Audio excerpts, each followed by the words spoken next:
अस्सलाम वालेकुम, सुबह खैर। कैसे हैं आप सब लोग? ठीक ठाक हैं, मज़े में हैं, हमारे शो का वेट कर रहे हैं। और मैं रोज़ाना ये बात इसलिए कहती हूँ कि आपको पता है कि जब भी मैं आप लोगों को ये कहती हूँ तो आप सोशल मीडिया पर मुझे ये लाइंस लिख कर भेज रहे होते हैं कि हम आपके शो का वेट कर रहे थे और आज आपने जो है ऐसे कपड़े पहने थे, ऐसा हेयर स्टाइल बनाया था। अच्छा, बहुत सारे लोगों ने मुझे कहा कि आप डिफरेंट हेयर स्टाइल भी बनाया करें, तो मेरी कोशिश होगी कि हमारी जो मेकअप आर्टिस्ट हैं सादिया, वो इस वक्त उम्रे पर हैं और जब वो वहाँ से वापस आ जाएंगी तो मैं ज़रूर उनसे कहूँगी कि वो मेरे डिफरेंट हेयर स्टाइल भी बनाएं, ताकि आप लोग जो हैं, मुझे इतने सारे मैसेज करते हैं कि आप कोई और सा भी हेयर स्टाइल बनाया करें, कुछ और भी किया करें, ट्रेडिशनल लुक में भी आया करें। तो जैसा ड्रेस होता है ना, फिर वैसे हेयर स्टाइल बनाना भी पड़ता है। अच्छा, अब क्योंकि बात हो रही है ड्रेसिंग सेंस की, हेयर स्टाइलिंग की, मेकअप की, तो कल भी मैं यही बात कर रही थी और आज भी मैं यही बात कर रही हूँ कि यह है शादी सीज़न, ये है इवेंट का सीज़न, कि इसमें लोग जो है जिन्होंने अपनी बर्थडे नहीं भी करनी होती ना, वो भी कर लेते, क्योंकि लोगों को बस छोटे छोटे से बहाने चाहिए होते सेलिब्रेट करने के और इस मौसम को एंजॉय करने के। तो इस मौसम में अगर आप एनर्जेटिक रहना चाहते हैं, इस मौसम को आप एंजॉय करना चाहते हैं, डिफरेंट शादियों में अच्छा लगना चाहते हैं, तो जहाँ स्किन केयर का ख्याल रखते हैं वहाँ पर अपनी हेल्थ का भी ख्याल रखें और विटामिन्स जो हैं वो उसकी पूरी इंटेक लें। और स्पेशली आपने विटामिन B12, विटामिन D और विटामिन C जो है उसकी इंटेक का पूरा ख्याल रखना है। ये आपको एनर्जेटिक भी रखता है, आपकी स्किन के लिए भी बेनिफिशियल है और इसके अलावा ये आपके लिए एक ऐसी क़ुव्वत मुदाफ़ियत फ़राहम करता है, इम्यूनिटी फ़राहम करता है आपके बॉडी में, कि बहुत सारे ऐसे जो जरासीम होते हैं उनको भी ये किल करता है। इसके अलावा सफाई का ख्याल रखें और अच्छे रहें, खुश रहें, दिन का आगाज़ जो है वो खुशी किया करें। चलिए जी, बढ़ते हैं हमारी टॉप स्टोरीज़ की जानिब। तो आज हमारी जो पहली टॉप स्टोरी है वो शामिल करते हैं सिटी एट 10 में। पाक अमरीकी तिजारती मुआहदे के बाद खाम तेल की दरामद का आगाज़। अमरीकी क्रूड ऑयल का दूसरा जहाज़ पाकिस्तानी समंदरी हदूद में पहुंच गया। MT अल्बानी पाकिस्तानी बंदरगाहों पर पहुंचने वाला दूसरा बड़ा बहरी जहाज़ होगा। अच्छा जी, आगे बढ़ते हैं और अभी आपको बताते हैं कि custom red on Tariq road shops. Tariq road पे कस्टम हुक्काम का छापा, दुकानदारों का हमला, 2 अफराद जख्मी। पुलिस का कहना है कस्टम हुक्काम शॉपिंग मॉल से भारी मालियत का स्मगल शुदा कपड़ा बरामद करके ट्रकों में लोड करके ले गए। कहा दुकानदारों के पास कस्टम रसीदें मौजूद हैं तो वो रसीदें दिखाएं और अपना सामान वापस ले जाएं। डेंगू के हवाले से it's about health issue in Karachi में डेंगू के बाद नौजवान लड़की चल बसी, अमवात 26 हो गई। सरकारी आदाद-ओ-शुमार के मुताबिक गुज़िश्ता 24 घंटों में डेंगू के 727 केसेस रिपोर्ट हुए, जिसके अलावा टेस्ट भी मुस्बत पाए गए। 269 का ताल्लुक कराची और 458 अफराद का ताल्लुक हैदराबाद से है। अब कुछ बात कर लेते हैं कि इस शहर की किस्मत कब बदलेगी, यूनिवर्सिटी रोड का क्या होगा। शहर कायद की आम शाहरा यूनिवर्सिटी रोड को तरक्याती काम के बायस हसन स्क्वायर से नीपा चौरंगी तक आज से हर किस्म के ट्रैफिक के लिए बंद कर दिया गया है। Karachi water and sewerage corporation और सिंध हुकूमत की जानिब से मुश्तरका एलामिया जारी। नशे में तो ड्राइवर ने फुटपाथ पर सोए अफराद पर गाड़ी चढ़ा दी, 2 अफराद जाँ बहक और 4 शदीद जख्मी हो गए। मुतासरा मोटरसाइकिल सवार कहाँ गया, पुलिस का कहना है इस हवाले से मालूमात इकट्ठी कर रहे हैं। बात करेंगे वर्ल्ड बुक फेयर की। जी हाँ, कराची में इसका मेला बस सजने को तैयार है। मेले में तकरीबन 5 लाख शायकीन कुतुब की शिरकत मुतवक्के। आलमी कुतुब मेले का आगाज़ 18 दिसंबर से होगा और 5 रोज़ तक जारी रहेगा। नई दिल्ली में धमाका, एनी शाहिद ने मोदी सरकार का झूठ बेनकाब कर दिया। गाड़ी सफ़ेद मारुति निकली, 4 लाशें अंदर से बरामद, 10,24 जख्मी। मोदी सरकार और गोदी मीडिया हकाइक बदलने में मसरूफ़। अब कुछ बात करेंगे मोहम्मद आसिफ की शानदार कारकर्दगी की। आलमी स्नूकर चैंपियनशिप के नॉकआउट मरहले में क्वालिफाई कर लिया, शाबाश मोहम्मद आसिफ। कतर में जारी इवेंट में आसिफ ने चीन के पान यमंग को 3-4 से शिकस्त दे दी। भारतीय क्रिकेटर आकाश कुमार चौधरी का तारीखी कारनामा, रणजी ट्रॉफी में लगातार 8 गेंदों पर 8 छक्के लगाकर नई तारीख रकम कर दी। और अब वनडे सीरीज पाकिस्तान और श्रीलंका आज पहला मैच खेलेंगे। 3 मैचेस की सीरीज का पहला 1 रोज़ा मैच आज रावलपिंडी में होगा। मैच दिन 2:30 बजे शुरू होगा। टॉप स्टोरीज आपने जानी और आगे बढ़ते हैं और अब कुछ बात करेंगे मौसम के हवाले से। कराची का मौसम है वो कैसा है भाई? कराची का मौसम जो है वो कभी गर्मी, कभी सर्दी, कभी धूप, कभी छाँव, कभी कोई प्रॉब्लम, कभी कोई प्रॉब्लम, लेकिन इस मौसम को लोग एंजॉय कर रहे हैं, नाश्ता करने जा रहे हैं। नाश्ते के हवाले से लोग बड़ी तादाद में अब बाहर सुबह सुबह उठ के हलवा पूरी खा रहे हैं, तो कराची का जो मौसम है उसकी ओवरऑल अपडेट ये है कि कराची में सुबह सवेरे ठंडी हवाओं के बायस मौसम जो है वो सर्द हो गया है। आइंदा 24 घंटों में दिन भर मौसम खुश्क रहने का इम्कान है। रात और सुबह में मौसम सर्द और दिन में गर्म रहने का इम्कान है। आज ज़्यादा से ज़्यादा जो दर्जे हरारत है वो 31 डिग्री सेंटीग्रेड रहने का इम्कान है। तो अभी मौसम की ओवरऑल जो सूरत हाल है वो क्या रहेगी, थोड़ी सी देर में हमारी स्क्रीन पे आपको दिखाते हैं वेदर फोरकास्ट कि वेदर फोरकास्ट जो है वो क्या है। So here we go now. 11 बजे मौसम कैसा रहेगा, तो 11 बजे जो है वो 26 सेंटीग्रेड रहेगा, 12 बजे जो है वो 28 सेंटीग्रेड रहेगा, 1 बजे है वो 30 सेंटीग्रेड रहेगा और 2 बजे जो है मौसम 30 सेंटीग्रेड रहेगा। जल्दी से शेयर करते हैं आपके साथ में और आपको बताते हैं कि आलमी मार्केट में जो सोना है उसकी कीमतें कहाँ पहुँच गई हैं। तो सोना एक दफ़ा फिर से महंगा, तो जिन लोगों ने बेचना है वो जल्दी जल्दी बेच दें। आलमी बाज़ार में सोना $74 महंगा होकर 4075 फ़ी औंस पर पहुंच गया। 1 तोला सोना 7400 रुपये महंगा, कीमत 4,29,862 रुपये पर पहुंच गई है। और 10 ग्राम सोना 6337 रुपये महंगा होकर 3,68,530 रुपये का हो गया है। और अभी शेयर करते हैं आपके साथ में सिंध हाई कोर्ट में कौन कौन सी अहम समातें चल रही हैं। तो सिंध हाई कोर्ट में आज गैर कानूनी तामीरात, तजावुज़ात से मुतालिक दरखास्तों पर समात होगी, सज़ाओं के खिलाफ अपीलों पर भी समात होगी। अच्छा जी, आगे बढ़ते हैं और जल्दी से आपके साथ में जो है वो शेयर करते हैं वेजिटेबल प्राइस। और वेजिटेबल प्राइस जो है शेयर करना बड़ा ज़रूरी है क्योंकि ग्रॉसरी करनी होती है, पता करना होता है कि क्या प्राइस हैं। So here we go now और जल्दी से हमारी स्क्रीन पर आपको दिखाते हैं कि जो वेजिटेबल के प्राइस हैं वो क्या हैं और कौन से प्राइस जो हैं किस तरह से हैं, ताकि जल्दी से जाएँ और आप सब्ज़ी वाले को बताएं कि टमाटर जो है वो 81 पर है और आप महंगा ना दें। आलू जो है वो 63 पर आ गया है। इसके अलावा लहसुन जो है वो 288 पर है एंड वी हैव अदरक जो कि 345 पर है। उसके बाद हमारे पास क्या है, गाजर 138 पर है, उसके बाद तुरई है 92 पर और फिर उसके बाद जो है लौकी है 92 पर और फिर उसके बाद क्या है, उसके बाद फूल गोभी है 69 पर, फिर उसके बाद खीरा है 120 पर और फिर जनाब उसके बाद जो है वो भिंडी आ गई है 161 पर और फिर प्याज है 127 पर। तो ये तो हो गए वेजिटेबल के प्राइस। अच्छा, अब कुछ शेयर कर लेते हैं आपके साथ में फ़्लाइट शेड्यूल। फ़्लाइट शेड्यूल क्या है, कराची एयरपोर्ट पर जो फ़्लाइट्स का निज़ाम है वो है दरम भरम। फ़्लाइट ऑपरेशन मुतासिर 5 परवाज़ें मनसूख हो गई। इसके अलावा अगर हेल्थ सेक्टर की मैं बात करूँ तो हेल्थ सेक्टर में मुल्क भर में मुख्तलिफ़ किस्म की जो अद्वियात है उसमें शदीद अब कमी हो गई और कीमतों में इजाफा है। पाकिस्तान मेडिकल एसोसिएशन का शदीद तशवीश का इजहार सामने आया है। हुकूमत और ड्रैप से मामले पर फौरी तवज्जो देने का मुतालबा किया है। अच्छा जी, अब जल्दी से बात कर लेते हैं और आपके साथ में शेयर करते हैं कि कपड़े ख़रीदने हैं, शादी सीज़न है, ऑफ़ लगी हुई है। तो कहाँ कहाँ ऑफ़ है, तो आप जा सकते हैं दराज पर जहाँ पर जनाब 80% ऑफ़ आपको मिल जाएगी। इसके अलावा गुल अहमद पर भी ऑफ़ है 50 to 20%। इसके अलावा स्टाइलो शूज़ पर भी ऑफ़ है 21 to 51%। इसके अलावा जो है वो मिनी माइनर्स में भी सेल है फ्लैट 40%। अच्छा, जल्दी से आगे बढ़ते हैं और अभी आपके साथ में शेयर करते हैं करेंसी रेट्स। करेंसी रेट्स क्या हैं, थोड़ी सी देर में आपको बताते हैं कि करेंसी रेट्स क्या हैं ताकि आप जान सकें और फिर आप हमें ये मैसेज करके नहीं कहें कि आपने जो है बड़ी देर में करेंसी रेट्स बताए थे।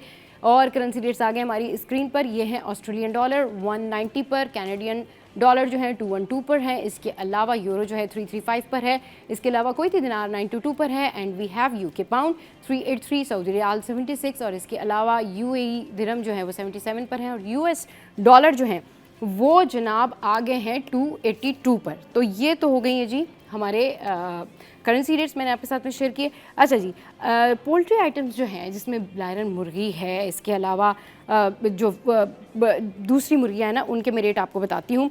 ये है जनाब ब्रायरल मुर्गी ज़िंदा जो है 326 पर। इसके अलावा जो है दूसरी वाली मुर्गी जो है वो 314 पर है। अच्छा, फिर इसके अलावा जो है बग़ैर कलेजी वाली जो मुर्गी है वो है 505 पर। इसके अलावा जो है वो अंडे किस पर हैं जी, अंडे 324 पर हैं, 330 पर हैं। अंडे फार्मी की बात हो रही है। अच्छा, उसके अलावा जो है अंडे फार्मी कम अज़ कम वज़न जिसका 58 ग्राम हो वो है जनाब 3338 पर। तो ये तो हो गई जी हमारे रेट्स जो कि अभी थोड़ी देर में पॉपअप भी हो जाएंगे हमारी स्क्रीन पर, आपको पता चल सकेगा। अच्छा जी, दालें जो हैं पल्सेस के वाले से बात करते हैं तो माश की दाल क्या है जी, माश की दाल वो है 360 पर। इसके अलावा मूंग की दाल जो है वो 335 पर है। फिर इसके अलावा जो है मसूर की जो दाल है वो है जी 250 पर। फिर दाल चना जो है वो 275 पर है। फिर उसके बाद काबली चना जो है वो 295 पर है। फिर उसके अलावा जो है काला चना जो है वो 250 पर है और बेसन दाल चना जो है वो 80 पर है इस वक्त मौजूद। तो जनाब ये तो हो गई सारी सिटी अपडेट्स टॉप स्टोरीज के साथ हमने आपके साथ में शेयर की। अब यहाँ पर मेरा टी ब्रेक होने जा रहा है और आपका भी टी ब्रेक होगा, क्योंकि उसके बाद वापस आएंगे, फिर करेंगे ढेर सारी बातें अबाउट सिटी सिचुएशन, पूरी दुनिया में क्या हो रहा है, क्या टॉप स्टोरीज़ हैं। हमारे करस्पॉन्डेंट हमें ज्वाइन करेंगे और एक और पर्सनैलिटी भी हमें ज्वाइन करेंगे, तो आपने कहीं नहीं जाना, हमारे साथ रहना है। Stay with us, keep watching City at 10। Welcome back. तो जनाब हमारे उस सेशन में खुशामदीद जिसमें हम करते हैं सारी बातें टॉप स्टोरीज़ के ऊपर डिस्कशन और आपको बताते हैं कि शहर कायद में इस वक्त जो है वो क्या चल रहा है, मुल्क से बाहर क्या अहम स्टोरीज़ हैं। लेकिन उससे पहले अभी थोड़ी सी बात कर लेते हैं हम सिविक सेंस के ऊपर। सिविक सेंस पे बात करना बड़ा ज़रूरी है, जहाँ पर हम देख रहे हैं कि ई चालान जो है इन्होंने अब वो इम्प्लीमेंट कर दिया है। कल भी इस हवाले से हमारे जो गेस्ट थे वो बात कर रहे थे कि जी ठीक है आपने इम्प्लीमेंटेशन तो कर दिया है, लेकिन अब उस तरह का इंफ्रास्ट्रक्चर भी होना चाहिए, उस तरह का जो है वो आपको एटमॉस्फेयर भी देना चाहिए। तो उसके बाद अगर आप ये ई चालान का सिस्टम रखते हैं, लोगों को एजुकेट करते हैं, तो ठीक है, क्योंकि लोग अभी तक कन्फ्यूजन का शिकार हैं। लोगों को अभी तक नहीं समझ आ रही कि ठीक है जी हमने रूल्स तो फॉलो करने हैं, लेकिन इसके बाद हम पर क्या क्या चीज़ें अप्लाई होंगी। लेकिन उससे भी पहले, इस तमाम तर सूरत हाल पे बात करने से भी पहले हम सिविक सेंस पर बात कर लेते हैं कि क्यों लोग बहुत ज़्यादा कन्फ्यूजन का शिकार हैं, क्यों लोगों को ये प्रॉब्लम होती है कि ई चालान जो है अब उसका सिस्टम इम्प्लीमेंट हो गया है, तो अब क्या होगा, कितना चालान है, 20,000 है, 5,000 है, डबल होकर कितना होगा। फिर जो इसकी लास्ट एक उन्होंने सज़ा रखी हुई है वो आपका आईडी कार्ड जो है वो ब्लॉक हो जाएगा। अगर हम अपने घर से ही सिविक सेंस का इजहार करें, अगर हम घर से ही ये थॉट लेके निकलें कि हमने जो है वो ट्रैफिक के रूल्स की खिलाफ वर्जी नहीं करनी, अगर हम गाड़ी चला रहे हैं तो हमने सीट बेल्ट्स का इस्तेमाल करना है, हमने बड़े अच्छे तरीके से गाड़ी चलानी है, हमने स्मूथ कार चलानी है। ऑल दो वी ऑल नो कि कराची की जो सड़कें हैं उनका बुरा हाल है, और ये वो शहर है जिसमें ज़्यादातर एक्सीडेंट्स जो होते हैं वो किसी दूसरे शख्स के आने जाने वाले लोगों की वजह से होते हैं। यानी ये वो शहर है जहाँ पर अगर आप ड्राइविंग कर रहे हैं तो आपको ये भी देखना पड़ता है कि आप अपनी ड्राइविंग जो है वो सेफली करें, और आपको ये भी देखना पड़ता है कि कहीं और से कोई आकर गलती से आपकी गाड़ी को हिट ना कर दे। मतलब इसमें आपको दूसरों की गलती भी देख के ड्राइव करना पड़ता है और अपने आप को भी संभाल के चलना पड़ता है। तो ई चालान के ऊपर बहुत ज़्यादा मेंटली डिस्टर्ब होने से बेहतर है कि आप ट्रैफिक के जो सिंपल रूल्स थे, जो पहले फॉलो करते थे, जो करते ही नहीं थे, मतलब जो रूल्स आप लोगों को पता थे कि जी ओवर स्पीडिंग नहीं करनी, सीट बेल्ट्स का इस्तेमाल करना है, हेलमेट पहनना है, ट्रैफिक के सिग्नल को तोड़ के नहीं जाना है, ओवरटेक नहीं करना है, वन व्हीलिंग नहीं करनी है, अगर किसी की स्पीड तेज़ है तो वो फास्ट लेन में जाएगा, किसी की स्पीड स्लो है तो वो स्लो लेन में जाएगा। तो ये सारी एसओपीज़ का अगर आप पहले वाले रूल्स को मद्देनज़र रखते हुए दिमाग में रख के ड्राइव करेंगे तो डेफिनेटली आपका ई चालान नहीं होगा। अब बात जहाँ तक रिजर्वेशंस की है, अब बात जहाँ तक ये है कि जी इम्प्लीमेंट कर दिया गया है ई चालान, और सड़कों का प्रॉब्लम है, रास्ते में धूल मिट्टी का प्रॉब्लम है, लोगों को समझ में नहीं आ रही है, वहाँ तक जिसकी रिजर्वेशंस हैं वो ठीक हैं। लेकिन अगर आप पिछले वाले रूल्स को ही फॉलो करेंगे तब भी आपका ई चालान नहीं होगा। और रूल्स यही हैं कि ड्राइव सेफली, ड्राइव जो है वो केयरफुली, तो आपका जो ये आधा मसला है ये सॉल्व हो जाएगा। तो सिविक सेंस का ख्याल रखें। हमारी सोसाइटी के लोगों को ना सिविक सेंस की बड़ी ज़रूरत है कि अगर एक चीज़ आप देख रहे हैं कि ट्रैफिक जैम है तो आप वहाँ से गुज़रते हुए तेज़ स्पीड में बाइक ना लेके जाएं। तो इन तमाम तर चीज़ों से बचें, धूम मचाले ना बने, बिल्कुल भी ना बने, आराम से ड्राइव करें। अगर आप लेट हो गए हैं तो अगले दिन कोई बात नहीं, एक दिन लेट हो जाएं लेकिन किसी का नुकसान करते हुए ना जाएं।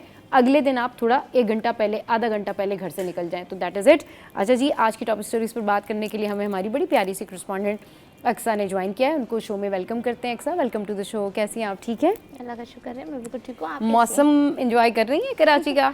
मौसम तो फिर से शुरू हो गया, आंख मचोली। रात को बिल्कुल सर्दी हो जाती है और सुबह सुबह जब हमारी ड्यूटी का टाइम आता है तो गर्मी हो जाती है। तकरीबन 11 और 11:30 बजे जो मौसम है ना वो ऐसा हो जाता है कि बस ऐसा लगता है दोबारा से गर्मी आ गई, दोबारा से जो है ना वो सूरज जो है वो तेज़ रफ्तारी के साथ पूरी आबोताब के साथ चमक रहा है। लेकिन चले जी, अल्लाह का शुक्र, जो भी मौसम अल्लाह ताला हमें देते हैं हमें उस पर सब्र शुक्र करना चाहिए। और यही पाकिस्तान में जो है ना, हम पाकिस्तानियों के लिए एक नेमत है कि हमारे पास हर मौसम मौजूद है, ये बड़ी एक नेमत है। अच्छा जी, चलते हैं और आज की जो खबर है उसके ऊपर डिस्कशन करते हैं। सबसे पहले बात कर लेते हैं, आर्ट्स काउंसिल में है जी ज़बरदस्त परफॉर्मेंसेस, और जिस तरह से ये वर्ल्ड थिएटर फेस्टिवल जो है ये चल रहा है, उसके बाद जो आप इनकी वीडियोस देखें, जो रील्स देखें, यू नो दैट्स अमेजिंग। और इतने अच्छे अच्छे परफॉर्मर वहाँ पर आ रहे हैं और इतना अच्छा अच्छा परफॉर्म कर रहे हैं कि दिल ना बिल्कुल खुश हो जाता है कि यस, ये जो है ना सेलिब्रेशन का टाइम है। अच्छा जी, आर्ट्स काउंसिल कराची में थिएटर परफॉर्मेंस मेटामॉर्फोसिस जो है वो पेश किया गया। बटाली थिएटर ग्रुप यूरथीमी वेस्ट मिडलैंड्स की परफॉर्मेंस ने जो है वो समा बांध दिया। इसके अलावा जदीद थिएटर स्लूब, जिस्मानी इजहार, मौसीकी के हसीन इम्तजाज पर मुश्तमिल इस परफॉर्मेंस को शायकीन की जानिब से भरपूर दाद भी मिली है और ये सकाफती हमआहंगी और फ़नून लतीफ़ा की खूबसूरत अक्कास करार दी गई है। तो ये ज़बरदस्त परफॉर्मेंसेस जो हैं इस वक्त आर्ट्स काउंसिल में जारी हैं। अक्सा, आप गई परफॉर्मेंसेस देखने या कवर करने के लिए गई? मैं कवर करने गई हूँ और उसी में यूँ समझ लें कि हम भी इंजॉय कर लेते हैं। हाँ, बिल्कुल ऐसा होता है। और अभी मैं बताऊँ, मीडिया इंडस्ट्री में तो इस तरीके से और होता है कि रिपोर्टर्स ना बहाने से आर्ट्स काउंसिल में अपनी ड्यूटी लगा रहे थे कि ऐसा कर दी कि हमारी जो है वो भी असाइनमेंट आप आर्ट्स काउंसिल में लगा दें ताकि हम वहाँ जा सके और हम भी एंजॉय कर सकें। सैटरडे और संडे को तो इतना कोई एक अजीब ज़बरदस्त समा होता है वहाँ पे, क्योंकि कवाली नाइट होती है, मौसीकी भी होती है, सिंगिंग भी होती है, तो बड़ा मजा आता है। समझ लें कि आपका वीकेंड वाकई वीकेंड बन जाता है। सही, बिल्कुल। तो मैं सोच रही हूँ, मैं लास्ट संडे तो नहीं गई थी क्योंकि मेरी तबीयत खराब थी, तो अभी मैंने अपनी सिस्टर को बोल दिया है कि आप लोग रेडी रहना, जब मैं फ़ोन करूँ फ़ौरन आर्ट्स काउंसिल आ जाना। अच्छा, हमारे नाज़रीन के साथ इसका थोड़ा सा शेड्यूल जो है वो शेयर करें, किन टाइमिंग्स पर होते हैं ये सारे मुख्तलिफ जो कंट्रीज़ के थिएटर प्ले हैं या फिर परफॉर्मेंसेज हैं? ज़्यादातर मॉर्निंग में है, इवनिंग में है, या फिर तीनों टाइमिंग जो है वो हो रहे हैं परफॉर्मेंसेस? ज़्यादातर तो ये कि रात में इवेंट्स हो रहे हैं, क्योंकि लोग जो है वो कराची वाले जो वो रात में फ्री होते हैं तो वो फिर निकलते हैं। मॉर्निंग और इवनिंग में भी हो रहे होते हैं, लेकिन उसमें होता है कि आर्ट गैलरी हो गई या फिर किसी चीज़ की नुमाइश हो गई, कोई प्रेस कॉन्फ्रेंस हो गई, कोई ओपन माइक हो गया कि हम सारे जो परफॉर्मेंस है वो एक दूसरे को जो है वो अपना तारुफ करवा रहे होते हैं। इस तरीके का मैंने इवेंट जो है ना अब तक इवनिंग और यूँ समझ लें कि मॉर्निंग में कवर किए। उसके बाद जो है वो शाम में ही होता है कि थिएटर लगने लगते हैं, ऑडिटोरियम में परफॉर्मेंस शुरू हो जाती है, मौसीकी शुरू हो जाती है, तो शाम में यूँ समझ लें कि ज़्यादा इवेंट्स जो है ना वो एंटरटेनिंग वाले होते हैं। सही, शाम में ज़्यादातर 8 बजे के वक्त जो है ना ज़्यादा होते हैं। और जो अच्छा, एक और चीज़, मेरा फेवरेट बुक फेयर अब स्टार्ट होने वाला है, उसका जो मेला है अब स्टार्ट होने वाला है, उस हवाले से क्या इनसाइड स्टोरी है? बुक फेयर पे क्या कुछ होने जा रहा है? बुक फेयर तो यूँ समझ लें कि हम सालों से ही कवर कर रहे हैं और वो ज़बरदस्त एक तरीके से होता है। यूँ समझ लें कि बहुत ही कोई सादा सा ये एक बुक फेयर होता है, लेकिन जो इसकी एक अपनी अंदर की रौनक होती है और जो उसमें किताबें होती हैं, जो नसरनिगार हमें वहाँ पे मिलते हैं, जो मुसन्निफ हमें वहाँ पे मिलते हैं उर्दू के, तो उनसे मिलके बड़ा अच्छा लगता है। उनसे मिलके बड़ा अच्छा लगता है। बात करते तो उनकी वो जो एक अदबी लैंग्वेज होती है ना, उससे बहुत निखार मिलता है उर्दू में कि वाकई जो अच्छा, एक तो अदबी लैंग्वेज बड़ा ज़बरदस्त रहती है और सीखने को बहुत जो है वो मिलता है। दूसरा, जब आप बुक फेयर पे जाते हैं, जब आपको पता लगता है ना कि जी ठीक है बुक फेयर अभी लगा हुआ है, एक्सपो में है या जो भी जगह वो सिलेक्ट करते हैं वहाँ पर बुक फेयर लगा होता है ना, वहाँ पर जब आप जा रहे होते हैं तो आप कहते नहीं मैंने कोई इतनी ना बुक्स नहीं लेनी, मैंने कोई बुक्स नहीं, लेकिन जब आप जाते हैं और वहाँ पर आप स्टॉल्स चेक करते हैं तो फिर आप रुकते नहीं हैं, फिर आप कहते हैं ये भी बुक मैं ले लेता हूँ, वो भी बुक मैं ले लेती हूँ। टाइटल पढ़ के लग रहा होता है कि यहाँ अंदर से पढ़नी तो चाहिए, अंदर से पढ़नी तो चाहिए वाकई में, क्योंकि पता है क्या होता है, इतना टाइम लग जाता है। You know, I love book fair. उसकी रीज़न ये है कि जब आप वहाँ जाते हैं ना तो आपको एक जहनी सुकून मिलता है, आपको लगता है कि आप डिजिटल की दुनिया से कहीं दूर हैं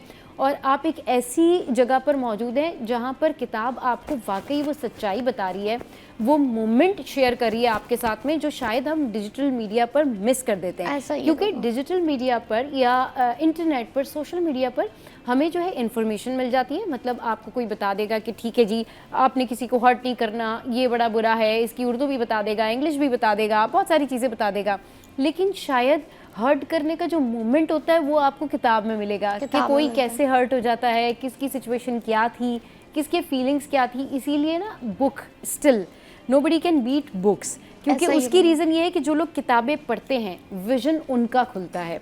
और इंटरनेट हमारी सहूलत के लिए है और बहुत ज़बरदस्त है, लेकिन ये जो बुक फेयर अभी कराची में लग रहा है, आप ज़रूर जाएं, इसको चेकआउट करें, आपको पता चलेगा कि ये बुक फेयर एक इतना ज़बरदस्त बुक फेयर है कि आपके जहन में जो सवालात होते हैं ना, वैसी वैसी बुक्स नज़र आ रही होती हैं अक्सर। मतलब अगर आप कुछ फन टाइम सोच के गई है ना, तो आपको वैसी मिज़ा की बुक्स सामने नज़र आ रही होंगी। अगर आप कुछ ऐसा सोच के गए कि यार मुझे कोई बहुत स्टोरी टेलिंग करनी है, मुझे कुछ ऐसी चीज़ें जो है ना वो ख़रीदनी है, या मुझे कुछ ऐसी कहानियाँ पहले ज़माने की सुननी है, वो भी आपको स्टॉल्स मिल जाते हैं। हर चीज़ें आपके साथ में जो है ना वो आपको मिल जाती हैं। तो it's amazing amazing healthy activity in Karachi कि जो लोग बुक फेयर अभी तक नहीं गए हैं, go and try, check it out. ये बहुत हेल्दी एक्टिविटी है, ख़वातीन के लिए भी बड़ी हेल्दी एक्टिविटी है, क्योंकि उनको खाने पकाने का शौक़ होता है और आपको इंटरनेट से, सोशल मीडिया से, सब जगह से रेसिपीज़ मिल जाती है। लेकिन जब आप बुक फेयर जाते हैं तो वहाँ पर जब आपको मशहूर शेफ़्स होते हैं ना, उनकी लिखी हुई बुक्स और उनके लिखे हुए टोटके और उनकी लिखी हुई जब चीज़ें मिलती है, स्पेशली जुबैदा आपा की, तो वो आप कहते हैं कि ये अमेजिंग, बिल्कुल ज़बरदस्त। आप कौन सी बुक्स लेके आती हैं अक्सर अगर आप जाती हैं जब भी? मुझे तो वैसे ज़्यादातर जो पोइट्री पसंद है, तो मैं वो किताब लेती हूँ जिसमें ना मतलब एक पैराग्राफ होता है, फिर उसके बाद जो है वो उसकी तशरीह होती है, और बिल्कुल उसकी फीलिंग्स लिखी होती हैं, बिल्कुल ऐसे होता है। वो एक जो समझ ले शेर होता है या बन की बात कर ले, तो बड़ा ज़बरदस्त लगता है। मैं जब उर्दू पढ़ती थी तो मुझे यही होता था कि मैं ऐसी किताबें पढ़ूँ जिसमें पोइट्री ज़्यादा हो, पोइट्री ज़्यादा। और बेसिकली जैसे कि आपने बताया डिजिटल का ज़माना, डिजिटल और यूँ समझ लें कि जो किताबों का दौर है वो बिल्कुल अलग है। हाँ, मुझे ऐसा लगता है डिजिटल पे तो समझ लें कि हमारा जो एक लिखना पढ़ना है वो ख़त्म हो चुका है। हमने कोई फुटेज बनाई, उठाई, उसमें कैप्शन डाला और वो अपलोड कर दी। यूजुअली जब विंटर आते थे ना, तो मैं एक स्टेटस डालती थी कि मी, टी, बुक एंड विंटर। तो you know it's amazing combination कि आप रात में बैठे हो सुकून से, आपके हाथ में एक ज़बरदस्त सी बुक हो, चाय हो या कॉफ़ी हो, whatever you like to have. But ये जो मोमेंट होता है ना, ये अमेजिंग मोमेंट होता है। उस टाइम आप जब कोई बुक पढ़ते हैं और आप ऐसी बुक पढ़ रहे हैं जो वाकई किसी अच्छे राइटर की है, तो आप बहुत इंजॉय करते हैं और आपको बहुत कुछ सीखने को मिलता है। तो जनाब शो में यहाँ वक्त तो एक ब्रेक के बाद वापस आएंगे, फिर करेंगे ढेर सारी बातें और टॉप स्टोरीज़ के ऊपर। अक्सर हमारे साथ मौजूद हैं। रेलवे में क्या हो रहा है ये पूछते हैं आजकल। Welcome back. तो जी बात कर रहे हैं हम कि टॉप स्टोरीज़ में आज हम रेलवे के ऊपर बात करते हैं कि क्या कुछ चल रहा है रेलवे में, कितनी डेवलपमेंट हुई और किस तरीके से जो है अभी नया निज़ाम आ रहा है, और जो मुसाफिर हैं उनके लिए क्या कोई सहूलियात हैं। अक्सर क्या अपडेट्स हैं रेलवे के हवाले से? रेलवे में बात कर लें तो स्टेशन से अगर हम स्टार्ट करते हैं तो कैंट स्टेशन में बड़ा जो है वो काम देखा जा रहा है, और मुसाफिरों के लिए बेसिकली किया जा रहा है। वहाँ पे वाईफाई लगा दिया है फ्री पूरे कैंट स्टेशन पे, और VIP वॉशरूम्स बना दिए हैं, वेटिंग एरियाज बना दिए हैं जो प्राइवेट भी हैं और सरकारी भी हैं। सही। तो मुसाफिर जहाँ पे अपनी सहूलत चाहें वो बैठ सकते हैं। सही। अच्छा, तो ग्रीन लाइन में क्या कुछ हो रहा है? ग्रीन लाइन में आप ट्रेनों की तरफ आते हैं तो ग्रीन लाइन एक थर्ड पार्टी के पास ट्रेन है। अच्छा। और वैसे तो उसका बड़ा अच्छा रिकॉर्ड रहा है कि बड़ी अच्छी उनकी सर्विस है। अच्छा, वो थर्ड पार्टी जो है वो SM जमील है। अच्छा, SM जमील उनके पास है। और बेसिकली जो भी कैंट स्टेशन पे जितना भी काम करवाए, जितनी भी वो थर्ड पार्टी के पास 15 साल के लिए गई है ना, जो भी सर्विसेज हैं वो SM जमील के पास ही गई है। तो ये खाने का क्या फूड इश्यूज क्या का है, ये यूँ समझ लें कि कल खाने वाले पे जो है वो हुआ है कि रात को खाना जब मुसाफिरों को दिया है तो उनको जो है वो जो हालत खराब हो गई है और उनके पेट में जो वो दर्द उठा है। अच्छा। तो मुसाफिरों की जानिब से ये कंप्लेन की जा रही है कि इन्होंने हमें बासी खाना दिया।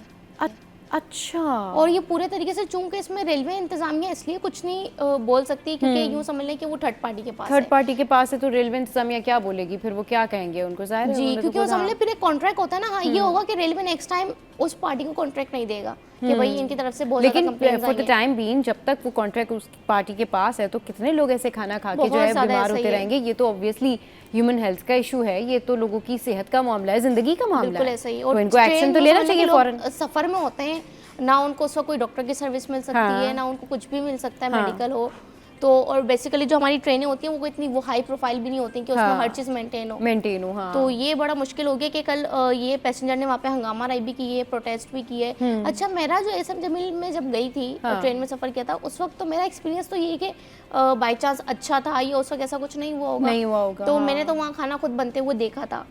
तो अब ये है कि रेगुलर सफ़र करने वाले मुसाफिर हैं वो बेहतर बता सकते हैं भाई कि इन्होंने हो सकता है बासी खाना दिया हो, या फिर यूँ समझ लें कि आजकल आपको पता है मलेरिया, डेंगू, फूड पॉइजन, डायसिस कितनी फैल रही है बहुत ज़्यादा। तो यूँ समझ लें कि इतना सभी अगर हम लापरवाही अपने खाने पीने में कर रहे हैं ना, तो वो फौरन हम किसी ना किसी बीमारी में लाक हो रहे हैं। बिल्कुल सही कह रहे हैं। और डेंगू का जिक्र किया, थोड़ी सी डेंगू की भी बात कर लेते हैं। अक्सर डेंगू बहुत ज़्यादा स्प्रेड हो रहा है ऑलमोस्ट जो डेंगू का स्प्रेड है ना वो बहुत ज़्यादा हो रहा है, और इसके केसेस भी अभी हमने अपने टॉप स्टोरीज में बताएं कि तकरीबन 700 के अबव केसेस जो हैं वो अब रिपोर्ट हो गए।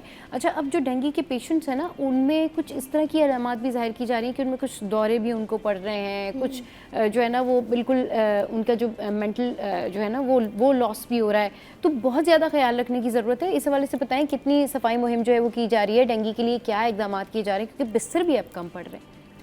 यूँ समझ लें कि जो सफाई हम अपनी मदद आपके तहत कर सकते हैं ना, वो देखें पहला जुमला है सफाई नफ्स ईमान। सफाई नफ्स ईमान, हमने सफाई रखनी है। अगर हम बात करते हैं अपने इतराफ़ की, तो मुझे अगर हम कराची की बात करते हैं तो इतनी कोई मुझे अब तक नज़र नहीं आई कि सफाई की कोई स्पेशल मुहिम हो, कि कचरे उठ रहे हो या फिर सफाई के स्प्रे हो रहे हो। तो ऐसा तो कुछ खास मुझे नज़र नहीं आया। हाँ, ये कि हम अपने घर को, अपने घर की बाउंड्री को जितना साफ़ कर सकें कि कोई मच्छर ना आए, क्योंकि अब तो मच्छर भी बड़े ख़तरनाक आने लग गए। वो अगर आपको काट लें तो बहुत नुकसानदेह होता है। तो हम सफाई अब अपने आसपास रखें, और जितने भी स्प्रे हैं, कॉइल्स हैं, वो लगा के रखें। हाँ। और जाली नेट का इस्तेमाल लाजमी करें, जो आपका ओपन एरिया है वहाँ पे लाजमी करना है, क्योंकि देखिए नेट का इस्तेमाल आप लाजमी करेंगे, ऑब्वियसली आपने मच्छरदानियाँ लगानी है और इस तरह से लगानी है कि वो आपको यानी इफ़ेक्ट ना करें, क्योंकि डेंगू से बचना लाजमी है।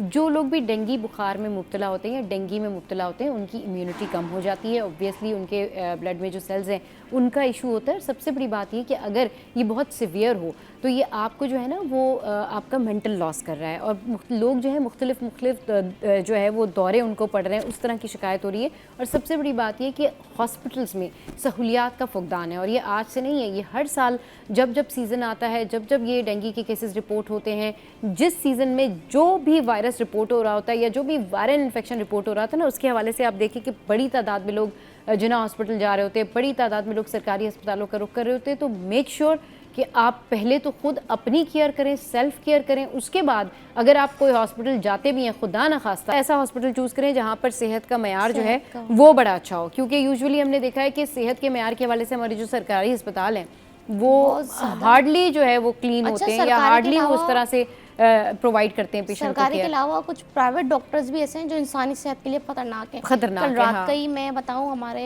मेरी खाला के पड़ोस में वाक़या हुआ है कि जिना वालों ने जो है वो अस्पताल रेफर किया, वहाँ पे पेशेंट गया है, उसको बुखार था, इंजेक्शन दिया, वो उसी वक्त एक्सपायर हो गया। हाँ बिल्कुल सही, बिल्कुल कल बुखार में, तेज बुखार में इंजेक्शन से अवॉइड करना चाहिए ये पेशेंट। अच्छा ये ठीक है, ये आप जो बता रही ना, प्राइवेट डॉक्टर्स भी इस तरह से करते हैं।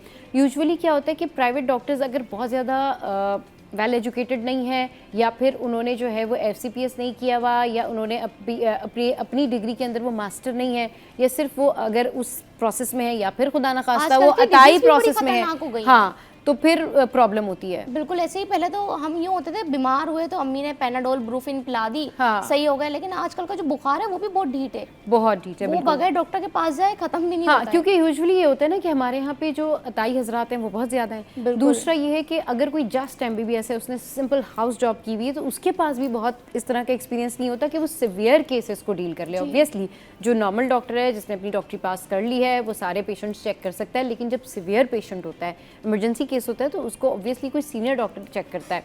तो आप लोग खुद भी अपने आप को अपने तौर पर एजुकेट करें कि इमरजेंसी की सूरत में क्या करना है। अगर किसी को घर में तेज़ बुखार हो और डॉक्टर उसको सजेस्ट करे तो डेफिनेटली आपने इस तरह के इंजेक्शन नहीं लगाने जो हार्मफुल हो, क्योंकि किसी को भी कोई भी एलर्जी किसी से हो सकती है, वो पता नहीं होता, उसके लिए पहले IgG टेस्ट करवाने पड़ते हैं। चलिए जी, यहाँ पर वक्त तो एक ब्रेक का, ब्रेक के बाद वापस आएंगे तो हमें एक बड़ी ज़बरदस्त पर्सनालिटी जो है वो ज्वाइन करेगी, और ये सरप्राइज़ है। जब वो वापस आएंगे ब्रेक से तो फिर आपको मिलवाएंगे। Stay with us. Welcome back. तो भाई हमें ज्वाइन किया है शेरोज़ खान डे, जो कि मिस्टर यूनिवर्स भी हैं, गोल्ड मेडलिस्ट, इसके अलावा फिटनेस ट्रेनर भी हैं और बॉडी बिल्डर भी हैं। और आज हम इनसे पूछेंगे कि जो लड़कियां हैं, ख़वातीन हैं, वो अपना डाइट प्लान जो है वो कैसे कंटिन्यू करें, कैसे कैरी करें कि वो फिट रहें, स्मार्ट लगें और यंग नजर आएँ। तो वेलकम करते हैं इनको शो में। अस्सलाम वालेकुम शेरोज़, कैसे हैं आप? Welcome to the show. ठीक ठाक है? मौसम एंजॉय करें कराची का? बेहतर हो गया? ज़बरदस्त हो गया। अच्छा जी, चलिए शेरोज़, अब हमें ये बताएं कि ख़वातीन जो हैं वो कैसे अपना डाइट प्लान का शेड्यूल बनाएं, क्या क्या चीज़ें उनको डाइट में लेनी चाहिए कि वो फिट रहें? देखिए, सबसे पहले तो एक चीज़ मैं यहाँ पे क्लियर करूँगा, बहुत सारे लोगों का मिसकॉन्सेप्ट है कि हम फास्टिंग को डाइट समझते हैं। हाँ। क्योंकि मैं जब जिम में होता हूँ तो मुझसे अगर अक्सर लोग पूछते हैं कि यार डाइट क्या करें, तो पहले मैं उनसे पूछता हूँ कि यार अब अभी क्या फॉलो कर रहे हैं। हाँ। तो वो बताती हैं कि यार हम सुबह ब्रेकफास्ट करते हैं, दोपहर को स्किप कर देते हैं और रात में नॉर्मल जो घर का खाना होता है वो खा लेते हैं। तो भूखा रहना फास्टिंग होती है, डाइट नहीं होती। तो मैं उनको भी यही कहता हूँ कि यार डाइट का मतलब ये है कि आपकी बॉडी वेट के हिसाब से कैलकुलेटेड प्रोटीन और जो कार्ब है वो आप टाइमली उसको ले रहे हैं, तो वो है डाइट। हाँ। तो उसको इस हिसाब से मैनेज करें कि आपको वीकनेस ना हो। हाँ। क्योंकि फिर बाद में ये होता है कि वक्ती तो आपको रिजल्ट मिलता है, लेकिन फिर आपकी बॉडी में क्रैम्प पड़ना, हाँ। और आपको इंटरनली वीकनेस हो जाना, ये सारी चीज़ें फिर बाद में आपको फिर सामने आती हैं। और इसके अलावा फिटनेस के हवाले से ये है कि आप अपना एक कोई भी टाइम रखें, सुबह मॉर्निंग में, इवनिंग में, जिसमें आप नॉर्मल रूटीन के हिसाब से वेट ट्रेनिंग करें, एंड में आप कार्डियो को उसको रखें। बिल्कुल, फिर मतलब कार्डियो आपने एंड में रखना है। अच्छा, अब किसी को अपनी डाइट ना मेंटेन करनी है, लेकिन वो फिजिकली वीक है, होता है ना कि लड़कियां बहुत दुबली पतली होती हैं, लेकिन उनको डाइट मेंटेन करनी है और टेंशन ये भी है कि वेट जो है वो इंक्रीज नहीं हो जाए। वो लोग क्या करें जो ऑलरेडी फिट हैं, लेकिन उनको सिर्फ प्रोटीन इनटेक या अच्छी डाइट लेनी है ताकि वो फिट रहें? उसके लिए हमको करना ये है कि नॉर्मल जो है वीकेंड पे आप एक दिन अपनी चीट डे रखें। हाँ। उसके अलावा पूरा वीक जो है आप प्रॉपर अपना डाइट को लेकर चलें, जिस तरह आप अपना मेंटेन करना है, प्रोटीन इनटेक, कार्ब इनटेक। इसके अलावा डेली बेसिस पे आप रेगुलर आप वर्कआउट करें अपना। अच्छा। और वर्कआउट के एंड में आप जो है कोशिश करें कि 15 से 20 मिनट आप कार्डियो को ऐड करें। तो उसमें ये होगा कि आपकी बॉडी मेंटेन रहेगी। क्योंकि होता ये है कि हम टारगेट अचीव करने के बाद हम ये सारी चीज़ों को स्किप कर देते हैं, जिसकी वजह से फिर हमारा बॉडी वेट बढ़ जाता है। अच्छा, अब जैसे आप कह रहे हैं ना कि कार्डियो करें और फिर ये एक्सरसाइज करें, चलिए जी, जो डाइट प्लान आपने दिया है ना, वो तो हमारे यहाँ लोगों के लिए बड़ा रीचेबल है कि किचन में गए, एग बॉईल किया, अंडा बॉईल किया, ले आए, खा लिया। लेकिन अब जब जाने की बारी आती है ना, लोग कहते हैं अब जिम कौन जाएगा, अब कार्डियो कैसे करें? इसका कोई आसान सा हल है, कोई ऑल्टरनेट एक्सरसाइज कि कार्डियो करने के लिए घर में ही कुछ कर लिया जाए विदाउट ट्रेडमिल फिर खरीदनी पड़ेगी, ये एक प्रॉब्लम होगी। तो इसके हटके जो है वो थोड़ा सा आसान सा सोल्यूशन बताएं। देखिए, मैं एक चीज़ रियलाइज़ करता हूँ कि किसी भी काम को करने के लिए आपको एटमॉस्फेयर चाहिए। ठीक। घर में आपको वो एटमॉस्फेयर नहीं मिलेगा कि आप प्रॉपर तरीके से वर्कआउट कर सकें। जिम आप जाते हैं स्पेशली, तो आपको वहाँ पर एटमॉस्फेयर मिलता है। आप वहाँ पर भले 20 मिनट, आजकल वो स्मॉल पैडल साइकिल्स भी चल गई हैं जो लोगों ने घर में रखी होती है, और वो रेदर देन ट्रेडमिल वो उसका इस्तेमाल करे, तो वो कैसा है? वो भी बेहतरीन है, वो भी आप कर सकते हैं। लेकिन घर में आप रेगुलर बेसिस पे नहीं कर सकते उसको। अच्छा। क्योंकि लाजमी सी बात है, कभी कोई आपको काम पड़ गया, कोई गेस्ट आ गया, तो उस सूरत में वो जो है चीज़ आपकी स्किप हो जाती है। सही। जिम जो है कि आपको पता है कि इस टाइम पे मुझे जाना है, और सबसे बड़ी बात देखें, हम 24 आवर्स में से 1 घंटा तो अपने आप को दे सकते हैं। अगर हम 1 घंटा भी अपने आप को नहीं देते तो फिर हम अपने मी टाइम आपको निकालना जरूरी है ना। अच्छा, नाश्ते में कहते हैं कि अंडा जो है वो उसमें से जर्दी आप हटा के खाएं, तो ये क्या करना चाहिए खवातीन को? बिल्कुल सही कहते हैं, क्योंकि जर्दी में जो है फैट भी है, कोलेस्ट्रॉल भी है। ठीक। और अगर आप वाइट एग जितना खाएंगे तो वो प्योर प्रोटीन कहलाता है। अब वो चाहे फ्राई करके भी खा लें, लेकिन फ्राई आप ऑलिव ऑयल में करें, उसमें से जर्दी को हटा दें। सही। तो इस तरह भी कर सकते हैं कि आपको टेस्ट चेंज हो जाए, क्योंकि एक ही चीज़ आप रोज खाएंगे तो दिल भर जाता है। हाँ, सही। एग के अलावा और प्रोटीन ब्रेकफास्ट कौन से हो सकते हैं? इसके अलावा आप उसमें चिकन को आप ऐड कर सकते हैं मॉर्निंग में। उसका आप ब्राउन ब्रेड चिकन इजीली खा लेते आप उसको इस तरह रेसिपी चेंज करें ना, आप उसको ब्राउन ब्रेड में जो आप उसको सैंडविच बनाकर करके, हाँ ठीक है। उसको आप अंडे जब आप आमलेट कर रही हैं तो उसमें आप स्मैश करके उसमें डाल के उसको उस तरह बना लें। उसमें आप शिमला मिर्च वगैरह डाल दें, ब्लैक पेपर ऊपर से डाल दें। तो रेसिपी चेंज करके आप अगर कोई भी चीज़ को डेली बेसिस पे रखेंगे तो आप इजीली उसको मैनेज कर लेंगे। एक ही चीज़ एक ही तरह से खाए जाएंगे तो वो लाजमी सी बात है, फिर वो आपका दिल भर जाएगा, नहीं फिर खाया जाता। सही। अच्छा, अक्सा हमारे साथ मौजूद है। अक्सा, आपने भी अपनी डाइट के हवाले से कुछ पूछना है तो ज़रूर पूछिए। कुछ चेंज करना चाहती हैं अपनी डाइट में, हेल्दी डाइट के हवाले से, तो यू कैन आस्क हिम। अच्छा, जैसे सबा ने सवाल किया कि जो लड़कियां दुबली होती हैं पर उन्हें जो है वो अपने आप को मेंटेन रखना होता है। अब ये बताएं, जो लड़कियां बाहर से मतलब हेल्दी लगती हैं और वो अंदर से सेहत में वीक हैं, तो वो क्या करें? उसके लिए ये कि आप सबसे पहले तो अपनी नींद को प्रॉपर 8 आवर्स की नींद को लेकर आएँ, क्योंकि जब आप नींद प्रॉपर करेंगी तो आपकी बॉडी का मेटाबॉलिज्म, इम्यून सिस्टम अच्छा होगा। जब आपकी बॉडी का मेटाबॉलिज्म अच्छा होगा तो इंटरनली आप खुद उसको एक्टिव फील करेंगी। इसके अलावा हेल्दी रूटीन के लिए आप ज़रूरी नहीं है कि आप जिम जाएं, आप सिर्फ वॉक कर सकती हैं। अभी ये बेहतरीन टाइम है मॉर्निंग के आप टाइम पे, इवनिंग के टाइम पे, 15 से 20 मिनट आप वॉक करें। हाँ। और इसके अलावा हेल्दी डाइट को आप अपनी रूटीन में ऐड करें। बहुत ज़्यादा वीकनेस फील करती हैं तो कोई अच्छी एक मल्टीविटामिन आप नाश्ते के साथ सुबह डेली बेसिस पर ऐड करें। हाँ। तो ये जो चीज़ें हैं ये आपकी ऑटोमेटिकली ठीक हो जाएंगी, चीज़ें ऑटोमेटिकली ठीक हो जाएंगी। अच्छा, ऐसी कोई डाइट है या ऐसी कोई एक्सरसाइज है जिससे डार्क सर्कल्स जो हैं वो कम होते हों या उनमें कमी आती हो? कोई ब्लड सर्कुलेशन इस तरह से होता हो कि वो ऑब्वियसली आपकी आंखों के गिर्द जो स्याह हल्के बन जाते हैं, ये आपकी जो रूटीन मैनेज नहीं हो पाती उस वजह से होता है। स्लीप डिसऑर्डर होता है बहुत सारे लोगों को, डाइट जो है ना उसके इश्यूज़ होते हैं या एक्सरसाइज के इश्यूज़ होते हैं।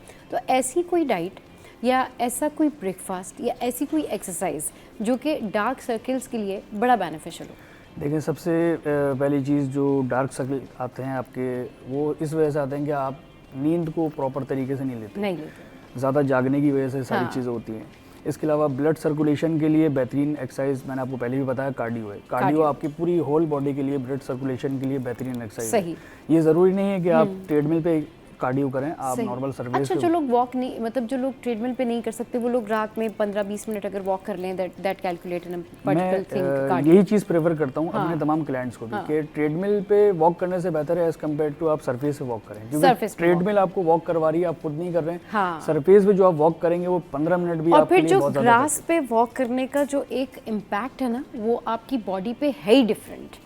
उसका इम्पैक्ट बिल्कुल डिफरेंट होता है, क्योंकि जब आप अगर कोशिश करें कि आपके घर में या आपकी सराउंडिंग में इतना अच्छा ग्रास है जिसपे आप नंगे पैर चल सकते हैं, तो व्हाई नॉट आप चलें। लेकिन अगर ऐसी ग्रास नहीं जो हमारे यहाँ नॉर्मल पार्क्स वगैरह है, तो उसमें आप अपने जो भी शूज़ वगैरह कैरी करते हैं, बट दैट्स मच बेटर कि आप ट्रेडमिल यूज़ करें। उसके बजाय आप 15 मिनट के लिए बाहर जाएं, किसी पार्क में जाएं और वहाँ एक जो इन्वायरमेंट होता है वो आपके लिए बेनिफिशियल है। और वॉक करने से, जो आप खुद वॉक करते हैं किसी पार्क में, किसी ट्रैक पे, तो उससे आपके सर में भी दर्द नहीं होता है। वो एक नेचुरल प्रोसेस है ना, आपको मेंटली फ्रेश कर देता है। हाँ, वो मेंटली आपको फ्रेश कर देता है, क्योंकि जिम का एनवायरनमेंट एक तरह का बिल्कुल बंद एनवायरनमेंट होता है, उस तरह की एयर नहीं होती। तो अगर आप अपने आप को बहुत ज़्यादा फिट रखना चाहते हैं तो आप वॉक करें और किसी ऐसी जगह पर करें, साफ सुथरी जगह पर। सुबह के टाइम बेहतर है, मॉर्निंग के टाइम पे अच्छा है, क्योंकि मॉर्निंग का टाइम फ्रेश टाइम होता है। उस टाइम पे धूप वगैरह नहीं होती है, तो उस टाइम पे आप अच्छा फील करते हैं वॉक करते हैं। सही। बाकी लेट नाइट भी कर सकते हैं, लेकिन उस पे आपने एक चीज़ का ख्याल करना होता है कि खाली पेट आपने, उससे आपके डार्क सर्कल्स में भी बेहतरी आती है, क्योंकि ब्लड सर्कुलेशन आपका अच्छा हो जाता है। And diet for the dark circle के, जिससे डार्क सर्कल डाइट में आप कोशिश करें कि अब अभी सीज़न आ गया अभी ऑरेंज का, तो ऑरेंज को आप इस्तेमाल करें। अच्छा। हाँ, ऑरेंज बेस्ट है आपकी स्किन के लिए। हाँ। इसके अलावा ग्रेप फ्रूट आता है, आप उसको इस्तेमाल करें। और एक चीज़ मैं ज़रूर मेंशन करूंगा कि फ्रूट को अक्सर लोग जूस बनाकर उसको पी रहे होते हैं। अच्छा। तो मैं प्रेफर करूंगा कि आप उसको खाली खाएं, क्योंकि आप जो खाली खाएंगे उसको, वो आपको इंटरनली जाकर ना आपकी स्किन के लिए बेनिफिशियल होता है। हाँ। जो आप जूस पीते हैं वो आपकी बॉडी के अंदर जाकर ना मसल में स्टोर हो जाता है वाटर, जिसकी वजह से आपकी बॉडी बल्की नजर आती है। बल्की नजर। तो आप जूसेस पीने का ये थोड़ा सा नुकसान है, क्योंकि आप फ्रूट को इंटेक करें, लेकिन उसको आप खाने की सूरत में इंटेक करें, जूस की सूरत में ना करें। तो ये मैं एक चीज़ ज़रूर मेंशन करूँगा। ये बहुत ज़बरदस्त बात आपने बताई है, क्योंकि बहुत सारे लोग क्या कहते हैं कि वो फ्रेश जूस जो है ना वो रेगुलर यूज़ करते हैं और वो ये समझते हैं कि नहीं जी ठीक है, इसका हमें बड़ा फ़ायदा है, बट वो थोड़ा सा आपकी बॉडी को जो है ना वो बल्की कर देता है, थोड़ा सा आप पैटी लगने लग जाते हैं। अच्छा, क्योंकि आप खुद मिस्टर यूनिवर्स भी हैं, तो ये बताएं कि स्किन केयर के हवाले से जो एक्सरसाइज बताई जाती हैं, समटाइम्स आपको बताते हैं ना कि भाई आपने अपनी फिंगर का इस्तेमाल करना है और आइज़ के गिर्द इस तरह से कुछ करना है, आपने कभी कुछ ऐसी कोई रेमेडी, कोई चीज़ ट्राई की हो, या आपका कोई ऐसा कोई टिप हो जो आप बाकी लड़कियों दोनों के साथ में शेयर करना चाहें for the sake of beauty purpose? Beauty purpose के हिसाब से ये है कि आप जब वीकली या फिर आप जब भी हेयर ड्रेसर के पास जाते हैं, तो आप अपना मसाज करवाएं। यस, अपनी स्किन केयर करें। बिल्कुल, स्किन केयर के लिए, क्योंकि वो ज़रूरी इस वजह से भी है कि आपकी ब्लड सर्कुलेशन आपके फेस पे भी हो जाए। Facial for the best thing. ये लाजमी चीज़ है जो कि हम इग्नोर कर देते हैं और नहीं करवाते, तो ये करवाना चाहिए, जिसकी वजह से आपका फेस भी फ्रेश रहेगा और ये डार्क सर्कल्स वगैरह जो हैं आपके ये कवर अप हो जाते हैं। ये पता है बहुत सारे लोग मिस कर देते हैं, उनकी रूटीन बड़ी हेल्दी होती है, वो अच्छा नाश्ता भी कर रहे होते हैं, मॉर्निंग वॉक भी कर रहे होते हैं, फिर वो दिन में भी थ्रू आउट पानी का ज़्यादा इस्तेमाल कर रहे होते हैं, नींद भी अच्छी ले रहे होते हैं, लेकिन वो फेशियल्स की तरफ नहीं जाते, वो फेस मसाज की तरफ नहीं जाते, तो ये ज़रूर करवाना चाहिए क्योंकि आपके फेस को भी ना उतनी ही ज़रूरत है जितनी आप बॉडी को एक्टिविटी की ज़रूरत है ना। तो फेशियल जो मसाज होते हैं ना वो आपके डार्क सर्किल के लिए, आपके चीक्स के जो चमक होती है उसके लिए वो बड़े अच्छे होते हैं। तो कीप डूइंग इट और ये ज़रूर ट्राई करें। अच्छी डाइट, अच्छा रूटीन और अच्छी नींद और अच्छा खाना, अच्छा नाश्ता, ये सब आप करेंगे तो डेफिनेटली शायद आपको एस्थेटिक क्लिनिक्स की तरफ रुख भी ना करना पड़े। बहुत शुक्रिया शहरोज़, बहुत शुक्रिया अक्सर आप हमारे शो पर आई। अच्छा जी, शो में यह वक्त हुआ हेडलाइंस ब्रेक का। हेडलाइंस ब्रेक के बाद वापस आते हैं, करेंगे आपसे ढेर सारी बातें और आज भाई स्किन केयर के लिए हम आपको बहुत कुछ बताने वाले हैं। Stay with us. Welcome back. तो भाई खुशामदीद उस सेगमेंट में जो आपका और मेरा हम सबका फेवरेट है, क्योंकि इसमें होती हैं हम सबसे रिलेटेड बातें, स्किन केयर की बातें, ब्यूटी की बातें और ये बातें कि सेहत को कैसे बेहतर बनाएं और ये बातें कि आजकल कौन सा फैशन चल रहा है, कौन सी हीरोइन जो है वो क्या कुछ कर रही है। तो सबसे पहले जो है वो आपके साथ में रेमेडी शेयर करते हैं। और आज देखें, जब फिटनेस ट्रेनर आए हुए थे हमारे शो पे, उनसे भी मैंने यही पूछा कि भाई डार्क सर्कल्स को कवर करने का क्या तरीका है, क्योंकि सर्दियों में भी बहुत सारे लोग जो हैं बहुत परेशान होते हैं, ड्राइनेस की वजह से भी डार्क सर्कल्स जो हैं वो इन्हेंस हो जाते हैं। तो डार्क सर्कल को ख़त्म करने का घरेलू टोटका बड़ा आसान सा है। अब आपने करना ये है कि बसमी का जूस आधा चम्मच, केले का पेस्ट 1 चम्मच और खीरे का जूस आपने 1 चम्मच लेना है। विटामिन ई जो है वो जेल 1 चम्मच। अच्छा जी, इसके अलावा आपने क्या करना है कि तमाम अज्जा मिक्स करके 3 से 4 मिनट फ्रिज में रखना है। फिर रुई से आंखों के नीचे लगाएं। 12 से 10 मिनट यानी 10 से 12 मिनट जो है वो मसाज करके धो लें। ये पेस्ट आंखों के हल्के कम करके जिल्द को तरोताज़ा बनाता है। तो आपने कौन कौन से लेने हैं इसमें चीज़ें? आपने लेना है बसमी का जूस, केले का पेस्ट, खीरे का जूस और फिर विटामिन ई जेल। अच्छा जी, इसके बाद आपके डार्क सर्कल्स जो हैं वो हैरान कुन हद तक जो है वो ख़त्म हो जाएंगे और जो डार्क एरिया है आई का उसमें बहुत ज़्यादा कमी हो जाएगी। अच्छा जी, आगे बढ़ते हैं और अभी आपके साथ में जो है वो शेयर करते हैं एक रिसर्च। और ये एक ऐसी रिसर्च है जिसके बारे में सुनने के बाद ना मुझे भी बहुत सारे लोग ऐसे जहन में आ रहे थे कि यस यस यस, वो लोग बहुत ज़्यादा जो है वो कोल्ड ड्रिंक का इस्तेमाल करते हैं और कोल्ड ड्रिंक के साथ साथ स्ट्रॉ का इस्तेमाल करते हैं। तो स्ट्रॉ का इस्तेमाल आपके लिए बहुत ज़्यादा ख़तरनाक साबित हो सकता है, यानी ये आपके चेहरे पर झुर्रियाँ ला सकता है। तो स्ट्रॉ के इस्तेमाल से झुर्रियों का ख़तरा। क्या आप भी कोल्ड ड्रिंक्स या दीगर मशरूबात पीने के लिए गिलास के बजाय स्ट्रॉ इस्तेमाल करती हैं? अगर यस, तो फिर बेहतर है कि फ़ौरन आप ये आदत छोड़ दें, क्योंकि ये आदत अच्छी नहीं है। अगर ऐसा है तो आपके चेहरे पर स्ट्रॉ के इस्तेमाल से लकीरें भी पड़ सकती हैं, झुर्रियाँ भी पड़ सकती हैं। और जो ब्यूटी एक्सपर्ट्स हैं वो ये कहते हैं कि मशरूबात जो हैं वो हमेशा ग्लास से ही पीने चाहिए। और बिल्कुल यही बात इम्प्लीमेंट होती है उन लोगों के ऊपर जो कि स्मोकिंग करते हैं, सिगरेट नोशी करते हैं। तो सिगरेट नोशी करने वालों पर भी ये इम्प्लीमेंट होता है, क्योंकि सिगरेट पीने का अंदाज़ चेहरे की जिल्द को नुकसान पहुंचाता है और वक्त से पहले झुर्रियों का बाइस बनता है। अच्छा, अब ये जो इन्होंने स्पेसिफिकली यहाँ पर कहा है ना कि स्ट्रॉ का जो इस्तेमाल है वो झुर्रियों का बाइस बनता है, क्योंकि इसमें आपके जो मुँह की शेप है वो आगे की तरफ होती है, जैसे आप पाउट बनाते हैं। और जब आप पाउट बनाते हैं तो डेफिनेटली वो एक पिक्चर के लिए होता है, लेकिन इसमें आप पाउट करके जब स्ट्रॉ से कोई चीज़ पी रहे हैं तो डेफिनेटली आपका जो पूरा फेशियल मसल है ना वो आगे की तरफ आ रहा है, उसका बैलेंस आउट हो रहा है, तो वहाँ पर लकीरें आएंगी और जाहिर सी बात है कि वो फिर झुर्रियों का बाइस भी बनती हैं। अब ये जिनकी स्किन सेंसिटिव है उनके साथ तो ये प्रॉब्लम जो है फ़ौरन से क्रिएट हो जाती है और ये फ़ौरन अपना इफ़ेक्ट दिखाना शुरू कर देता है। अच्छा जी, अब recipe of the day. Recipe of the day जो है वो है जी चिकन कॉर्न सूप। तो अब मैं आपको बताने लगी हूँ तरीका चिकन कॉर्न सूप बनाने का कि आप कैसे मज़ेदार चिकन कॉर्न सूप जो है वो बना सकते हैं। और इस सीज़न में तो हर कोई जो है ना वो सूप, चिकन कॉर्न सूप और डिफरेंट जो है वो फूड्स की तरफ जो है वो जा रहे होते हैं और सोच रहे होते हैं कि घर में हम कौन सी रेसिपी बनाएं और घर में जो है वो किस तरीके से चिकन कॉर्न सूप बनाया जा सकता है। तो भाई घर में चिकन कॉर्न सूप बनाने का तरीका ये है कि आपने लेना है मक्खन 1 खाने का चम्मच, इसके अलावा कॉर्न उबले हुए 2 प्याले। अच्छा, लहसुन का पेस्ट जो है वो आपने लेना है 1 चाय का चम्मच। फिर बोनलेस चिकन लेनी है आपने 250 ग्राम। फिर चिकन स्टॉक आपने लेना है 4 कप। फिर पानी आपने 2 से 3 कप लेना है। नमक हस्बे जायका। काली मिर्च जो है वो 1.5 चाय का चम्मच आप ले सकते हैं। सोया सॉस 1 खाने का चम्मच और सिरका जो है वो आपने 2 खाने के चम्मच लेने हैं और कॉर्नफ्लोर 4 खाने का चम्मच लेके अंडे की सफ़ेदी 3 अदद। तो अब क्या क्या चीज़ें हमारे पास हो गई? हमारे पास हो गया मक्खन, फिर कॉर्न्स, लहसुन का पेस्ट, फिर चिकन बोनलेस, चिकन स्टॉक, फिर पानी, नमक हस्बे जायका, काली मिर्च, सोया सॉस, फिर सिरका, फिर कॉर्नफ्लोर और उसके बाद अंडे की सफ़ेदी 3 अदद। अब करना यह है कि पैन लेना है आपने और पैन में मक्खन गरम करके लहसुन पेस्ट 2 मिनट तक पकाएं। चिकन शामिल करके रंग बदलने तक भूनें। चिकन स्टॉक जो है और वो जो है सारा कुछ पानी में उबाल लें। फिर नमक, काली मिर्च, सोया सॉस और सिरका शामिल करके 8 से 10 मिनट तक पकाएं। कॉर्नफ्लोर पानी में घोलकर शामिल करें और मिक्स करें। आखिर में उबले हुए कॉर्न और अंडे की सफ़ेदी डालकर चम्मच मुसलसल हिलाते रहें। गर्मा गर्म सूप पेश करें, ख़ुद भी इंजॉय करें और मेहमानों के लिए भी ज़बरदस्त जो है वो ये एक डिश होगी सर्दियों में, सर्दियों की सौगात के हवाले से।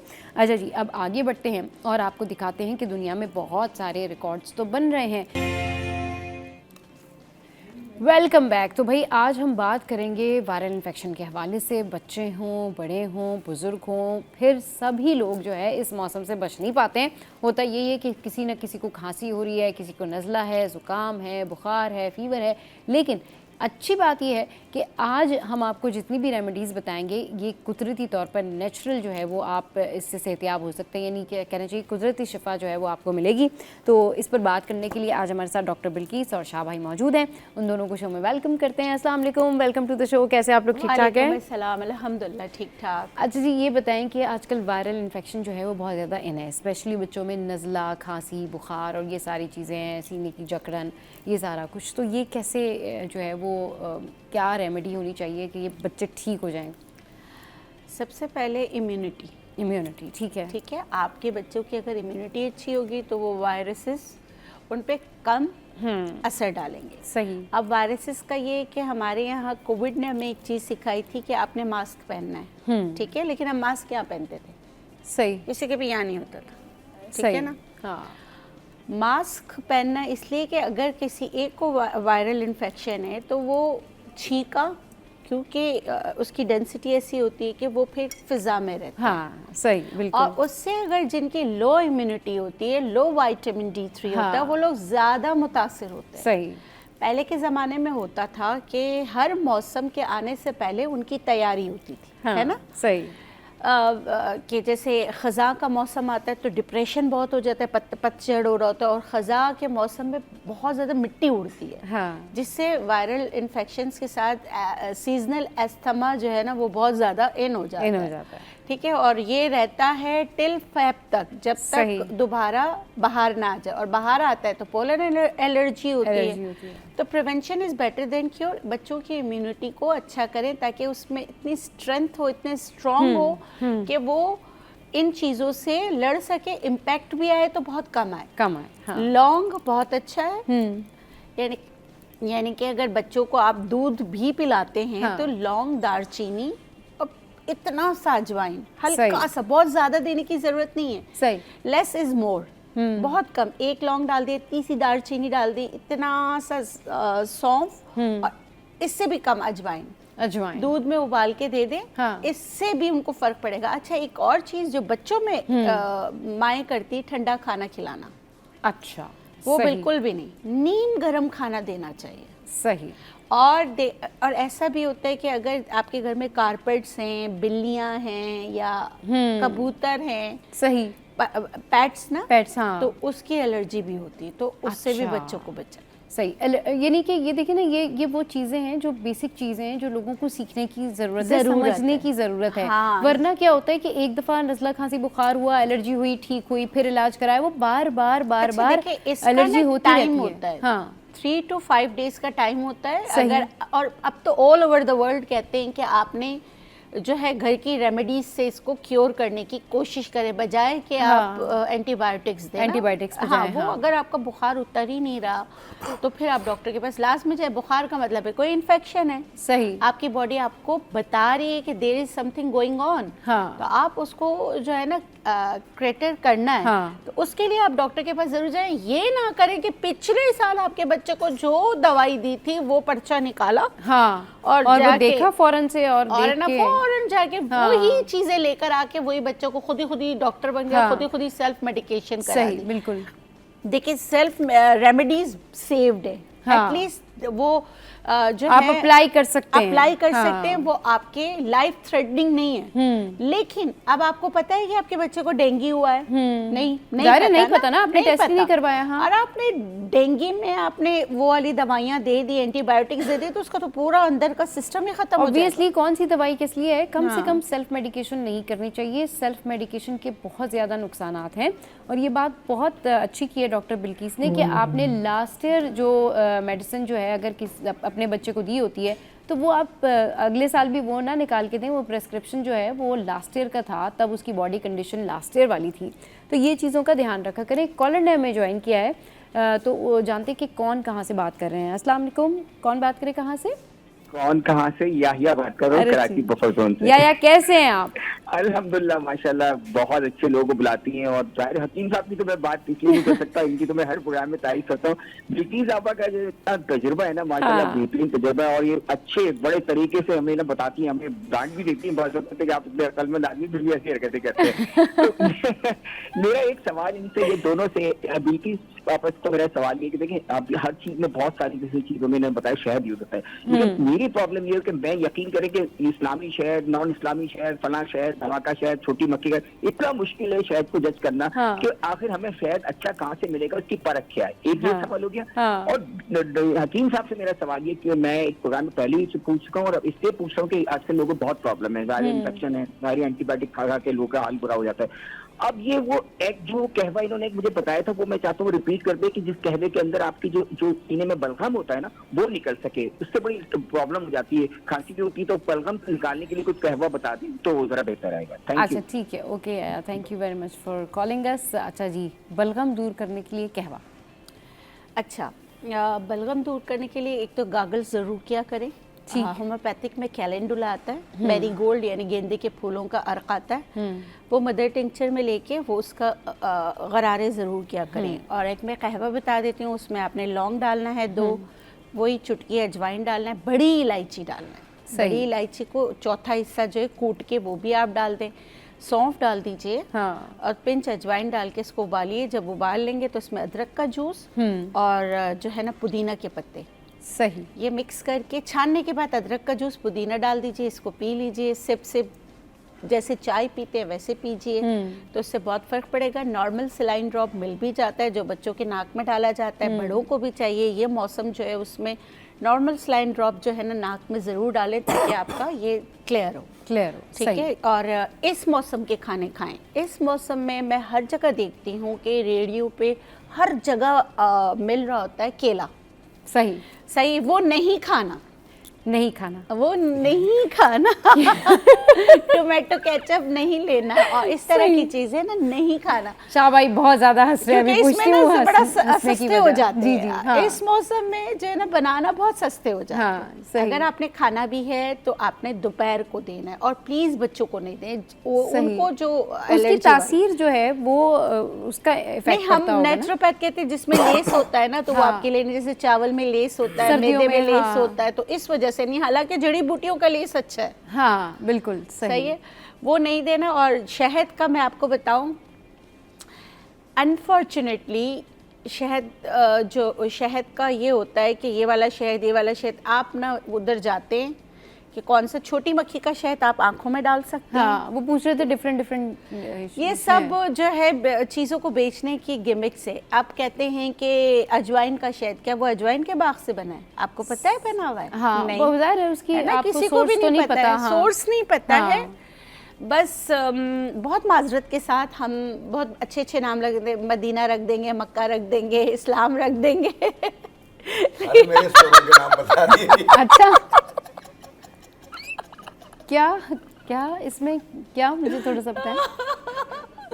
लेकिन मैं नहीं आपको नहीं कह रही। अच्छा। मैं शहद वालों को कह रही हूँ ना, शहद वालों को कह रही हूँ, आपको थोड़ी कह रही हूँ। अच्छा। तो ये इस तरह के नाम रख के ना फिर वो अपना बिजनेस शुरू कर देते, विच इज़ वेरी बैड। अच्छा, सही है। और जो है ना शहद की डेंसिटी ऐसी होती है, वो पानी पे ठहरता नहीं। नीचे है ना, ऐसे ही होता है ना, नीचे बैठ जाता है, तो आपको फिर पता होगा कि असली शहद। मेरी तो बहन है, मैं छोटी है मुझसे, मैं बाजी कहता हूँ इनको।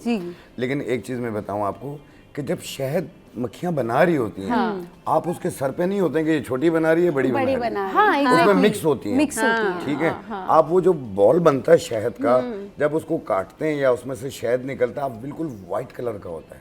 ये जो रेड कलर का होता है, ऐसा तो होता ही नहीं है। सही, ठीक है। ये जो हम शहद यूज कर रहे हैं, मार्केट से खरीद रहे हैं, ये फार्म के शहद होते हैं, ये बन रहे होते हैं। दूसरा, इसके ऊपर कमाया किस तरह जाता है। आप गए, आपने कहा मुझे बेरी का शहद चाहिए, ओहो ये तो महंगा है। हाँ बिल्कुल, आप ठीक कह रहे हैं शाह भाई। ही वाज आस्किंग कि वो जो छोटी मक्खी का शहद है या वो जो दूसरे शहद होते हैं, उनका जो डिफरेंस है वो थोड़ा सा बता देना। हाँ, तो छोटी मक्खी का लाइट कलर का होगा, बड़ी मक्खी का डार्क कलर का होगा। हाँ, एक्चुअल वो ये बात पूछना चाह रहे थे कि वो ये कंफ्यूज हैं कि वो कौन सा शहद जो है वो किस तरह से यही कहूंगा यूज किया जाता है। मैं बिल्किस मुझे इतने अरसे से जानती हैं कि मेरा बचपन ही जड़ी बूटियों में गुजरा है, ठीक है ना। हमारा काम ही यही है, पंसार का काम रहा है जी। तो जब ये शहद हमारे पास कैन की सूरत में आते थे और ये सब फोम के होते थे, यानी इतना शहद नहीं है कि बाजारों में बिके। सही, जो घरों में बनता है या जंगलों में बनता है वो इतना होता है, वो घरों में ही यूज हो जाता है, घरों में यूज, बाजारों में नहीं बिक सकता, वो इतना है ही नहीं। अब ये बात कर लेते हैं कि आइडेंटिफाई कैसे होगा, जैसे आपने कहा कि कौन उस टाइम पर मौजूद होता है जो ये बताएगा कि ये अच्छा एक चीज और है, शहद की जो पहचान है वो ये है कि अगर शहद 1 चम्मच आप 1 गिलास दूध में मिला लें, दूध फट जाए तो शहद नकली है। अच्छा, उसकी वजह ये है कि जो चीनी का शहद बनता है या आर्टिफिशियल बनता है, उसे साफ करने के लिए फटकड़ी डालते हैं। अच्छा। फटकड़ी जो है दूध फाड़ देती है। हाँ बिल्कुल। तो इस वजह से आप शहद जब भी लें, आप उसे दूध में मिला लें थोड़ी देर। हाँ बिल्कुल, कंटिन्यू करते हैं। हमें एक कॉलर ने ज्वाइन किया है। अस्सलाम वालेकुम, कौन बात करिए, कहाँ से? वालेकुम अस्सलाम। अस्सलाम वालेकुम सबा जी, मैंने मैडम से 2 सवाल करने हैं। एक तो ये कि मेरी मदर को तकरीबन 10-11 दिन हो गए हैं, वो उनको उठते और बैठते हुए बहुत शदीद ना, ये हिप, राइट हिप के कॉर्नर पे जहाँ से स्टार्ट होता है वहाँ पे बहुत पेन है। तो हम लोगों ने मसाज वगैरह की है, सिकाई की है, मगर दर्द नहीं मतलब हट रही है। आपने बताया हिप जॉइंट पे? नहीं, जॉइंट पे नहीं मैडम, जहाँ से स्टार्ट होता है हिप कॉर्नर पे, राइट साइड पे, बिल्कुल कॉर्नर पे करके ऊपर की तरफ। अच्छा, अच्छा मुझे एक बात बताएं, आप जो कहना चाह रही हैं, आप टेल बोन का कहना चाह रही हैं या हिप जॉइंट का कहना चाह रही हैं? नहीं, हिप जॉइंट का, ऊपर जहाँ पे हिप जॉइंट का। अच्छा, उनको यूरिक एसिड, अच्छा यूरिक एसिड तो नहीं है मैडम? नहीं, यूरिक एसिड कुछ नहीं है, पाँव पे भी नहीं है। ये अचानक ही 8-10 दिन हो गए उठते बैठते हुए चीखें मार रही है, मतलब लेटते हुए, बैठते हुए, खड़े होते हुए, मतलब मूवमेंट करते हुए। आपने उसका एक्सरे कराया? नहीं मैडम, नहीं करवाया। तो बेटा एक्सरे कराए ना, कि अगर हिप जॉइंट में इतना दर्द है तो फिर एक्सरे कराएं, पता चले ना कि क्यों दर्द है। आपको टेम्परेरी जो है ना उसको मैनेज करने के लिए बता देती हूँ, लेकिन प्लीज आप एक्सरे जरूर कराएं। बिल्कुल, आप एक्सरे का नाम बता दीजिए काइंडली। और दूसरा मेरा मैडम क्वेश्चन है आपसे कि ये जो चेस्ट कंजेशन हो जाती है, उसके लिए कोई घरेलू सा आसान सा आप कोई? ठीक है, आपका क्वेश्चन आ गया कि जो कंजेशन हो जाती है चेस्ट में, उसके वाले से। और एक्सरे का नाम बता दीजिए। एक्सरे, आप हिप जॉइंट का एक्सरे बोलेंगे ना, जहाँ दर्द हो रहा है आप जाके वहाँ बताएंगे। आप ऑब्वियसली आप जब जाएंगे तो आप उनको कहेंगे जो इनोमिनेट बोन है वहाँ पर आपको पेन है, तो आप इसका एक्सरे कर दीजिए। वो खुद आपको सजेस्ट कर देंगे। नहीं तो इसका बेहतरीन तरीका ये है कि कोई रेलेवेंट ऑर्थोपेडिक अगर डॉक्टर हैं आपके करीब में या जनरल फिजिशियन भी हैं, तो यू कैन गो और उनसे लिखवा लें और वो पर्टिकुलर एक्सरे आपको लिख देंगे। अभी ये नहीं हम बैठ के बता सकते कि मस्कुलर पेन है या बोन पेन है, बोन का, क्योंकि जो ओल्ड एज में बोन पेन ज्यादा बढ़ जाता है। और विंटर सीजन भी है, तो वो सीजन में सर्कुलेशन ऑफ ब्लड नहीं होता, तो फिर आपको बढ़ जाता है। हाँ, घर में आप ये कर सकते हैं, कहीं से भी आपको अच्छी सलाजीत मिले, चुटकी सलाजीत दूध में डाल के पी ले। अच्छा,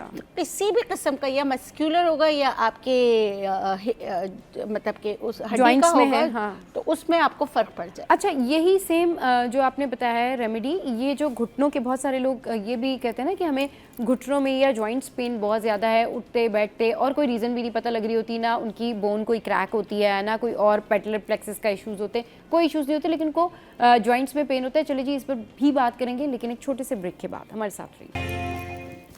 वेलकम बैक। तो हम बात कर रहे हैं आज रेमेडीज़ के हवाले से कि आपके हेल्थ को कैसे बेहतर किया जा सकता है। जो जॉइंट्स पेन होते हैं, घुटनों का दर्द है, वो कैसे जो है वो बेहतर किया जा सकता है या ख़त्म किया जा सकता है। अच्छा, अस्मा पूछ रही थी कंजेशन के हवाले से, चेस्ट कंजेशन के हवाले से। वो भी पहले याहिया को जो बताया था वो ये कर लीजिए। हाँ, सेम कर लीजिए। शाह भाई आप देखिए, जिनको भी चेस्ट कंडीशन हो, अभी मेरा भी हुआ है। अच्छा। आवाज से अंदाजा हो रहा होगा कि मेरा गला बैठा हुआ है। सही। और ये आजकल जो आई हुई है इस वक्त इन्फेक्शन जो आया हुआ है, ये बहुत ज़्यादा डीप हो रहा है और कई दवाएं खाने से भी ठीक नहीं हो रहा। सही। और मुख्तलिफ में अब जो मैं ठीक हो रहा हूँ, जी जी, वो इससे हो रहा हूँ कि मैंने 7 दाने पुदीना के, 4 अदद लौंग, 1 इंच का टुकड़ा अदरक का, 1.25 कप पानी में डाल के उबाल लें। कहवा बन गया। 1 कप सुबह, 1 कप शाम पिएं। आप देखें 20 मिनट में जब पेसी पिएंगे आपका गला काफ़ी बेहतर हो जाएगा। मैं भी ठीक हो जाता हूँ। लेकिन जब मैं रात को सोता हूँ, सुबह उठता हूँ तो फिर यही हो रहा है। तो मैं इसे कंटिन्यू मैंने रखा हुआ, अभी 2 दिन हो गए। मैं बात करने के काबिल हुआ हूँ, बात अच्छे कर रहा हूँ, मैं गला बेहतर हो गया मेरा। सही। तो मैं इसे भी 5-7 दिन यूज करके मैं छोड़ देते हैं। अच्छा, ये जो घुटनों का दर्द होता है, इसके लिए कोई रेमेडी बताएं कि घुटनों के दर्द के लिए अगर कोई ऑइंटमेंट है या फिर कोई और इस तरह की रेमेडी है जो आप जो है वो बता सकें। अच्छा बेटा, मैं थोड़ा सा टाइम लूंगा इसमें। हाँ बिल्कुल। कि जिनको भी जैसे घुटनों में गैप आ जाता है, टक टक की आवाज आती है, या बाज लोग गिर जाते हैं, उनके कमर के मोरे हिल घुटने पे जोर आ जाता है उनके ना, कि वो जैसे कमर के चलने में मसला है। अब मेरी सुन लेना, मेरे घर पे कोई नहीं सुनता। हाँ मुझे पता है, आप नहीं सुनता कोई। बिल्किस बाजी को पता है। जैसे कमर के मोरे हिल जाते हैं या सर्वाइकल के मोरे हिल जाते हैं, बाजुओं में दर्द है, घुटनों में दर्द है, बैठते हैं तो उठा नहीं जाता, जोर लगा के उठते हैं और जोड़ों में से आवाजें आती हैं। सही। तो उसको ठीक करने के लिए आपने लेना है सिंघाड़ा 50 ग्राम। अच्छा। सिंघाड़ा 50 ग्राम, चोप चीनी 50 ग्राम, अजगन नागौरी 50 ग्राम। ये तीनों चीजें 50-50 ग्राम। सूरजजान शीरी 20 ग्राम। इनको मिला के बारीक पाउडर बना लें। 1 चाय वाली चम्मच सुबह, 1 चाय वाली चम्मच शाम, 1 कप दूध या पानी से, और इसे कंटिन्यू कुछ अर्सा यूज कीजिएगा। शुरू के 5 दिनों में दर्द में काफी आराम होगा, लेकिन इसको रोकिएगा नहीं, इसे 2-3 महीने यूज करके छोड़ दीजिएगा। फिर आप अपना टेस्ट चेक कीजिएगा, इंशाल्लाह ताला आप काफी बेहतर हो जाएंगे। एक ये चीज आपने देखा होगा, माएँ भाग रही होती हैं बच्चों के पीछे के ये खा लो, वो खा लो, नहीं खाते। सही। दूसरा, वो भी टांगों में भी दर्द बताते हैं, भूख भी सही नहीं लग रही है। सही। तो एक रेमेडी में लेकर आए हूँ बनाने के लिए। सही। तो वो मैं बनाकर बिल्कुल ये भाई क्विक रेमेडी है, बड़ी जबरदस्त रेमेडी है। ये मगज़े धनिया है। अच्छा, ये उन लोगों के लिए है जो बच्चे कुछ नहीं खा रहे होते, या जो जिनकी वालदा जो है उनके पीछे पड़ गई होती है एग्जैक्टली कि भाई कुछ खा ले, लेकिन कमजोरी भी बहुत हो रही होती है उन बच्चों। और ये 7 साल से लेके 15-16 साल के बच्चे यूज कर सकते हैं। सही। ये है मगज़े धनिया। ठीक है। और ये इसका पाउडर है। ठीक। और दूसरी चीज है ये सफेद तिल है। ठीक है। और ये इसका पाउडर है। ठीक। ये दोनों चीजें 50-50 ग्राम। ठीक। और इसमें ये है मिश्री, ये भी हम लेंगे 50 ग्राम। इन तीनों को मिला लें, बारीक पाउडर बना लें। 1 चाय वाली चम्मच सुबह, 1 चाय वाली चम्मच शाम, खाना खाने के बाद पानी के साथ। छोटी चाय वाली चम्मच। आप देखिएगा पहले दिन ही भूख लगेगी। अच्छा। दूसरों के हिस्से का भी खाना खा जाएंगे। और दूसरा ये है कि जो वीकनेस फील करते हैं, टांगों में दर्द बताते हैं, वो चीजें भी दूर हो जाएंगी और मेमोरी के लिए भी बहुत बेहतर है। चलिए जी, ये मेमोरी के लिए भी बड़ी ज़बरदस्त जो है वो रेमेडी है। चलिए जी, हमें एक और कॉलर ने ज्वाइन किया। अस्सलाम वालेकुम, कौन बात करें, कहाँ से? वालेकुम अस्सलाम, सबा से। मेरा बेटा, आप कैसी है? मैं बिल्कुल ठीक ठाक। मैं मिसेज महमूद बात कर रही हूँ। आप हमारे शाहनवाज़ भाई को और डॉक्टर बिल्किस को बुलाती है, बड़ा मजा आता है जी। और अच्छी मालूमात मिलती है। जी जी। मैंने अभी टीवी खोला है, तो वो चीजें में हमारे शाहनवाज़ भाई का प्रोग्राम चला गया। जी जी। नहीं अभी है, अभी आप क्वेश्चन कर सकती हैं। शाह भाई हमारे साथ इस वक्त मौजूद हैं, आप अपने क्वेश्चन आराम से कीजिए। जरूर। मेरा बेटा, मेरे है ना घुटनों में बहुत ज्यादा दर्द, चीखें उठ रही हैं। अच्छा। तो मैंने होम्योपैथी दवा भी मंगा के पी रही हूँ मैं, आराम से, लेकिन तकलीफ बहुत शदीद है कि मेरी उठना बैठना मुश्किल है। तो मुझे उसके लिए दोबारा रिपीट कर दें, और अगर मैं कोई चीज़ मंगाऊँ तो क्या ऑनलाइन मुझे मिल जाएगी ये पाउडर बनाए? क्योंकि मुझे बाजार में मेरा बच्चा इत्तेकाद नहीं चीजें सही है क्या है। सही। इस वजह ये जरूर मुझे एडवाइस करें। मैं सुन रही हूँ प्रोग्राम आपका। चलें बेटा, चलें। अल्लाह हाफ़िज़। Thank you for calling us. जी शाह भाई। ठीक है, जिनको भी जोड़ों में दर्द रहता हो, जो बता रही हैं ये घुटनों के गैप का, उसको ठीक करने के लिए आपने लेना है सिंघाड़ा 50 ग्राम, चोप चीनी 50 ग्राम, अजगन नागौरी 50 ग्राम, ये तीनों चीज़ें 50-50 ग्राम, सूरजजान शीरी 20 ग्राम। इनको मिला के बारीक पाउडर बना लें। 1 चाय वाली चम्मच सुबह, 1 चाय वाली चम्मच शाम, 1 कप दूध या पानी से, और ये कंटिन्यू आपने कुछ अर्सा यूज़ करना है। जैसे मैंने कहा ना 5 दिन में, जो चीज़ 5-7 दिन में काम नहीं करे वो 7 साल में भी नहीं करेगी। अच्छा, आप दर्द में आराम आना चाहिए। वैसे शाह भाई हमेशा ये बात कहते हैं कि भाई इनकी जो भी रेमेडी है वो आप यूज़ करें, आपको फ़ौरन से जो है उसका इफेक्ट मिलेगा और फ़ौरन से चीज़ जो है वो आपकी ठीक हो जाती है, फ़ौरन से आपका दर्द जो है वो कम हो जाता है। शाह भाई ये क्या फार्मूला है वैसे कि अगर कोई चीज़ आपको 5 दिन में नहीं बेनिफिशियल है, यानी कि 5 दिन में आप ठीक नहीं हो रहे, तो वो आगे भी नहीं। हम कोई भी पेन किलर खाते हैं वो दूसरे दिन असर करती है या उसी दिन करती है? उसी दिन। हम सुबह शाम कोई दवा ले रहे हैं, कोई जड़ी बूटी ले रहे हैं, उसका भी रिजल्ट मिलना चाहिए। हम कोई नींद की गोली खाते हैं या नींद की कोई दवा लेते हैं, वो भी उसी दिन नींद लाती है ना। तो इसी तरीके से इसका भी यही है, हम 5 दिन खा चुके हैं दवा और आराम ना आ रहा है तो फिर तो कुछ और प्रॉब्लम है ना। तो इसलिए इसमें थोड़ा सा मेरा कॉन्फ्लिक्ट है। हाँ, बाज़ औक़ात ऐसा होता है कि हम पेन किलर्स नहीं दे रहे होते ना। मैं अपनी बात करती हूँ तो हमारा ये कि मैं ये इस फॉर्मूले को नहीं मानती। मैं ये कहती हूँ कि बाज़ औक़ात आपका रूट कॉज कुछ और होता है और आपको फील कुछ और हो रहा होता है। जैसे विटामिन D3 की कमी है तो विटामिन D3 के लिए या B12 के लिए तो फिर आपको इंजेक्शंस वगैरह भी लगाना, तो एक कोर्स होता है। हाँ। तो फिर आप जब कोर्स करते हैं तब आराम आपको आ सकता है, क्योंकि पेन किलर्स तो एलोपैथिक में भी देते, फिर हम भी पेन किलर्स दें, उस चीज़ को ट्रीट करना होता है। तो उसमें जैसे हम लोग हार्मोन्स का करते हैं या घुटनों के गैप का करते हैं, तो उसमें डू डोंट्स के साथ बहुत चीज़ें बताते हैं। फिर मैं कोर्स देती हूँ 3 मंथ का या 6 मंथ का, तो उसमें ऐसा नहीं होता कि 5 दिन में आराम आ जाए। नहीं, दर्द में आराम आना चाहिए। दर्द में आराम आ जाता है, क्योर होने में मैंने कहा ना 3 महीने लगते हैं। सही है, ठीक है, यानी दर्द में फौरी जो है वो आराम आ जाता है। चलिए जी, एक और कॉलर ने हमें ज्वाइन किया है। अस्सलाम वालेकुम, कौन बात करिए, कहाँ से? अस्सलाम वालेकुम। जी अस्सलाम वालेकुम। वालेकुम अस्सलाम जी, मैं रज़ाला बात कर रही हूँ इस्लामाबाद से। जी कहिए, क्या पूछना चाहेंगी रज़ाला? जी, मैं ये पूछना चाहती हूँ कि मैं डॉक्टर साहब से बात करनी है कि मेरे जो फिंगर है ना, दाएं हाथ की एक छोटी उंगली के साथ वाली, एक बाएं हाथ का अंगूठा और उसके छोटी उंगली के साथ वाली, जब मैं मुट्ठी बंद करती हूँ ना तो इनके जोड़ को लाख लग जाता है बिल्कुल। तो फिर जब खोलती हूँ तो मुझे बहुत तकलीफ होती है। मैंने ये पूछना है कि इसकी क्या वजह है। ठीक है, बिल्कुल, okay, thank you for calling अस। वो पूछ रही हैं कि वो जो उनका हाथ है, जो 2 जॉइंट्स हैं, खोलती है तो फिर तकलीफ करते हैं। देखें, इसमें विटामिन डी भी है, कैल्शियम भी है, और अगर उंगलियां मुड़ रही हैं तो कैल्शियम की कमी भी आ जाती है, और जनरल वीकनेस भी है, और जो गॉट भी है, गठिया का दर्द भी है, जो फिंगर्स से मालूम होता है, उसमें स्वेलिंग फील होती है। तो ये कई रीज़न से, अगर आप अपना RF फैक्टर चेक कर लेंगे तो उसमें आपको पता चल जाएगा। सही। अगर इस दर्द को जैसे सुनपन आ रहा है साथ में, तो उसको ठीक करना हो तो सिर्फ 2 चीज़ें ले लीजिए। एक सतावर ले लें, एक अश्वगंधा यानी अजगन नागौरी, ये दोनों मिला के पाउडर बना लें। सतावर और अजगन नागौरी दोनों मिला के पाउडर बनाएं, सुबह शाम 1 चाय वाला चम्मच 1 कप दूध या पानी से दोनों 50-50 ग्राम ले लें। 1-10 दिन चल जाएगी और पता भी चल जाएगा, ये ठीक भी हो जाएंगी। लेकिन जब मुकम्मल ठीक हो तब रोकिएगा, तब इसको रोकें, और आई होप कि आपको ज़रूर इससे फ़ायदा होगा। जी, ये अगर उंगलियों का मसला आ रहा है ना, तो RF फैक्टर भी हो सकता है, और कार्पल टनल नर्व्स जो है वो नैरो हो रही होती है, तो जिसकी वजह से हम अगर अपने जैसे ना स्टक हो जाते हैं, बिल्कुल, फिर हमें ऐसे करके खोलना पड़ता है। तो ये यहाँ से जो है ना, फिर इसका डॉक्टर्स ऑपरेशन भी बताते हैं कि यहाँ से आपकी नर्व नैरो हो रही है, तो इसके लिए सलाजीत जो है वो पानी में मिलाकर लगाएं भी, अच्छा, और आप खाएं भी, और शाहनज़ीर ने जो सतावरी और उसका कहा है वो भी लाजमी इस्तेमाल करें। सही। और इसके लिए होता है कि आपने एक बॉल आता है, वो हाथ में लेके उसकी एक्सरसाइज है, वो भी लाजमी बॉल वाली एक्सरसाइज है। हाँ, ये लाहौरी नमक का भी कर सकते हैं। जी, अच्छा, और लाहौरी नमक हाथ में लेकर ऐसे एक्सरसाइज कर सकते हैं। और इसकी होम्योपैथिक में बहुत अच्छी दवा है, वो भी आप ज़रूर इस्तेमाल करें। अच्छा।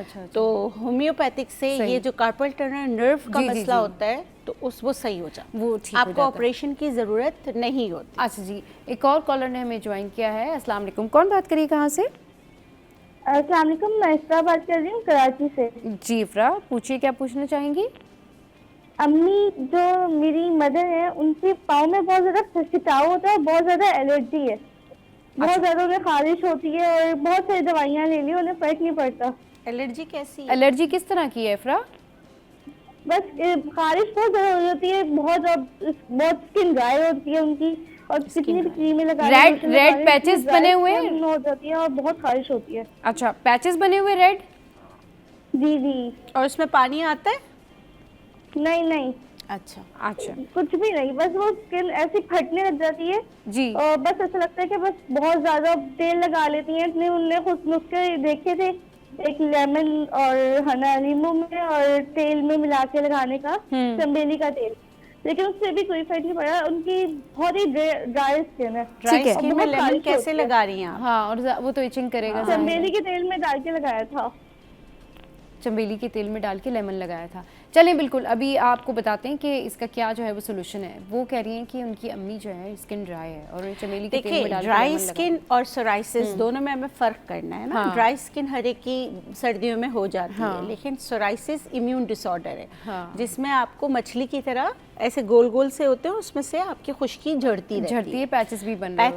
इसके लिए vitamin D3 B12 immune disorder है, विटामिन D3 B12 अच्छा होना चाहिए। नाइट शेड्स आप नहीं खाएंगे, बैंगन, आलू, हाँ सही है, लोबिया, चीनी, शक्कर, गुड़, हाँ ये आपने परहेज करना है। और फ्रीजी ड्रिंक्स आपने ये परहेज करना है। कल मेरे पास एक बच्चा आया, उसके पूरे जिस्म में इतने बड़े बड़े फोड़े बने हुए हैं। मैंने से कहा आप चीनी का इस्तेमाल ज्यादा करते हो, तो उसने कहा मैं तो चीनी खाता ही नहीं हूँ। अच्छा मैं तो सिर्फ अपनी हिस्ट्री तो ठीक दिया करें डॉक्टर्स को। नहीं, मैं आपको बता रही हूँ, मैं सिर्फ दिन में 5 जो है ना फ्रिजी ड्रिंक्स पीता हूँ। मैंने कहा एक में 9 चम्मच तो आप इसको 9 5 करो, कितने हुए?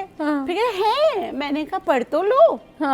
तो फिर उस क्योंकि वो इतना इलाज करा रहा था, उसके बॉयल्स सही नहीं हो रहे थे, तो जाहिर सी बात है जब आप उसके ग़िज़ा खा रहे तो दवा क्या असर करेगी? असर अच्छा, घर का मैं बता देती हूँ। काफूर कोकोनट ऑयल में मिक्स करके आप लगाएं, या आक का पत्ता जो होते हैं ना, आक के पत्ते, उसको तिल के तेल में पका के वो आप लगाएं, और प्लीज़ इसका प्रॉपर इलाज कराएं।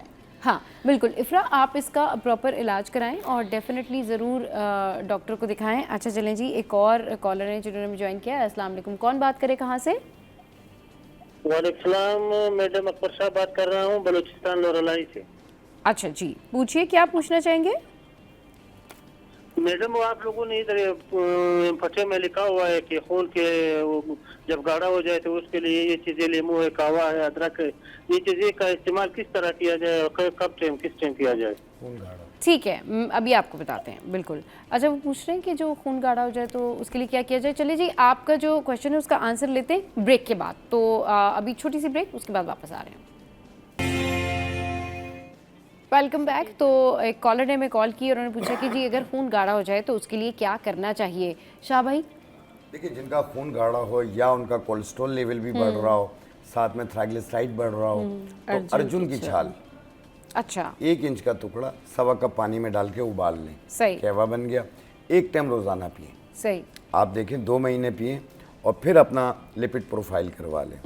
इंशाल्लाह आपकी बहुत सारी दुआएं हमारे साथ होंगी। ये डायबिटिक पेशेंट भी ले सकता है। अच्छा डॉक्टर बिल्किस, अर्जुन की छाल बहुत अच्छी है। मैं इसमें जो है ना हकीम मोहम्मद सईद का नुस्खा है जी, उसमें वो 5 ग्राम बताते थे कि अर्जुन की छाल लेना है, 2 गुलाब, ताज़ा देसी गुलाब की पत्तियां और 2 छोटी इलायची, 2 ग्लास पानी में इतना पकाना है कि वो 1 कप रह जाए। जब वो 1 कप रह जाए उसको डिवाइडेड बाय 2 करके आधा दूध और आधा ये जो डिकॉशन है ये लेना है। बहुत ज़बरदस्त नुस्खा है अर्जुन की छाल का। सही। अच्छा एक और कॉलर थी जिनकी ब्रेक में कॉल आई थी, उन्होंने पूछा है कि जो बाल गिरते हैं, झड़ते हैं, मजबूत नहीं होते, बालों के घने होने के लिए क्या रेमेडी है कि कैसे बाल घने हो जाएं, खूबसूरत हो जाएं, शाइनी हो जाएं? अच्छा देखिए, बाल कमज़ोर हैं उनके बाल कमज़ोर हैं तो आप लगाने के 1000 चीज़ें कर लेंगे, लेकिन जब तक अपनी खुराक अच्छी नहीं करेंगे आपके बाल अच्छे नहीं होंगे। सही, ठीक है।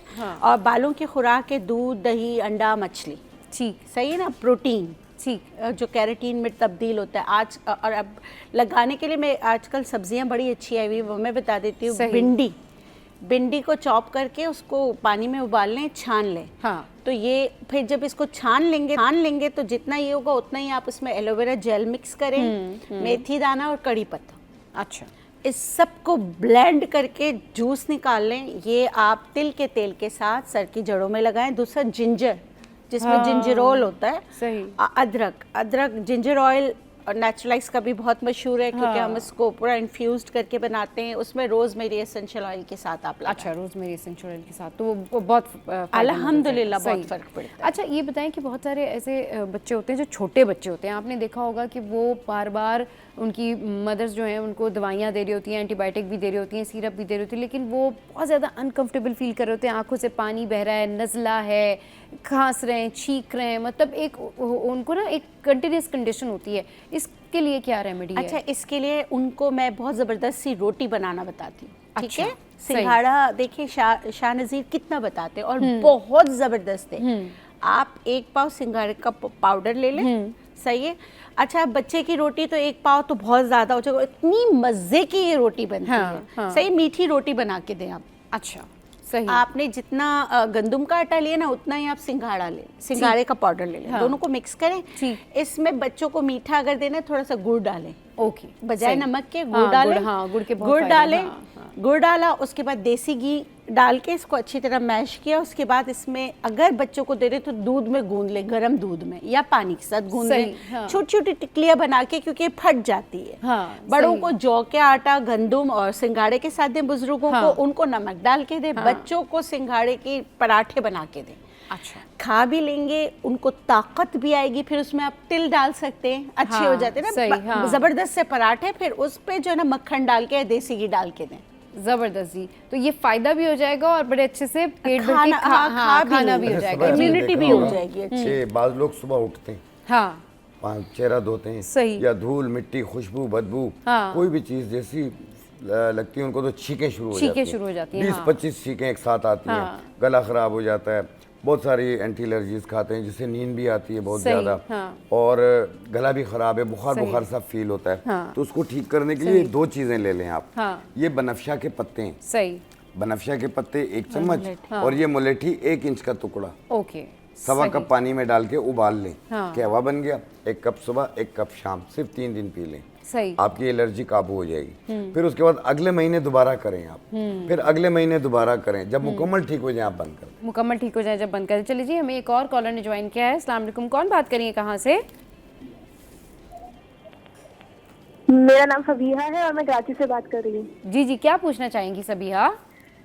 वो मैं अपनी बहन के बारे में पूछना चाही थी कि उनके टॉन्सिल्स है तो उनका गला बहुत सॉइल भी रहता है, तो उसके लिए।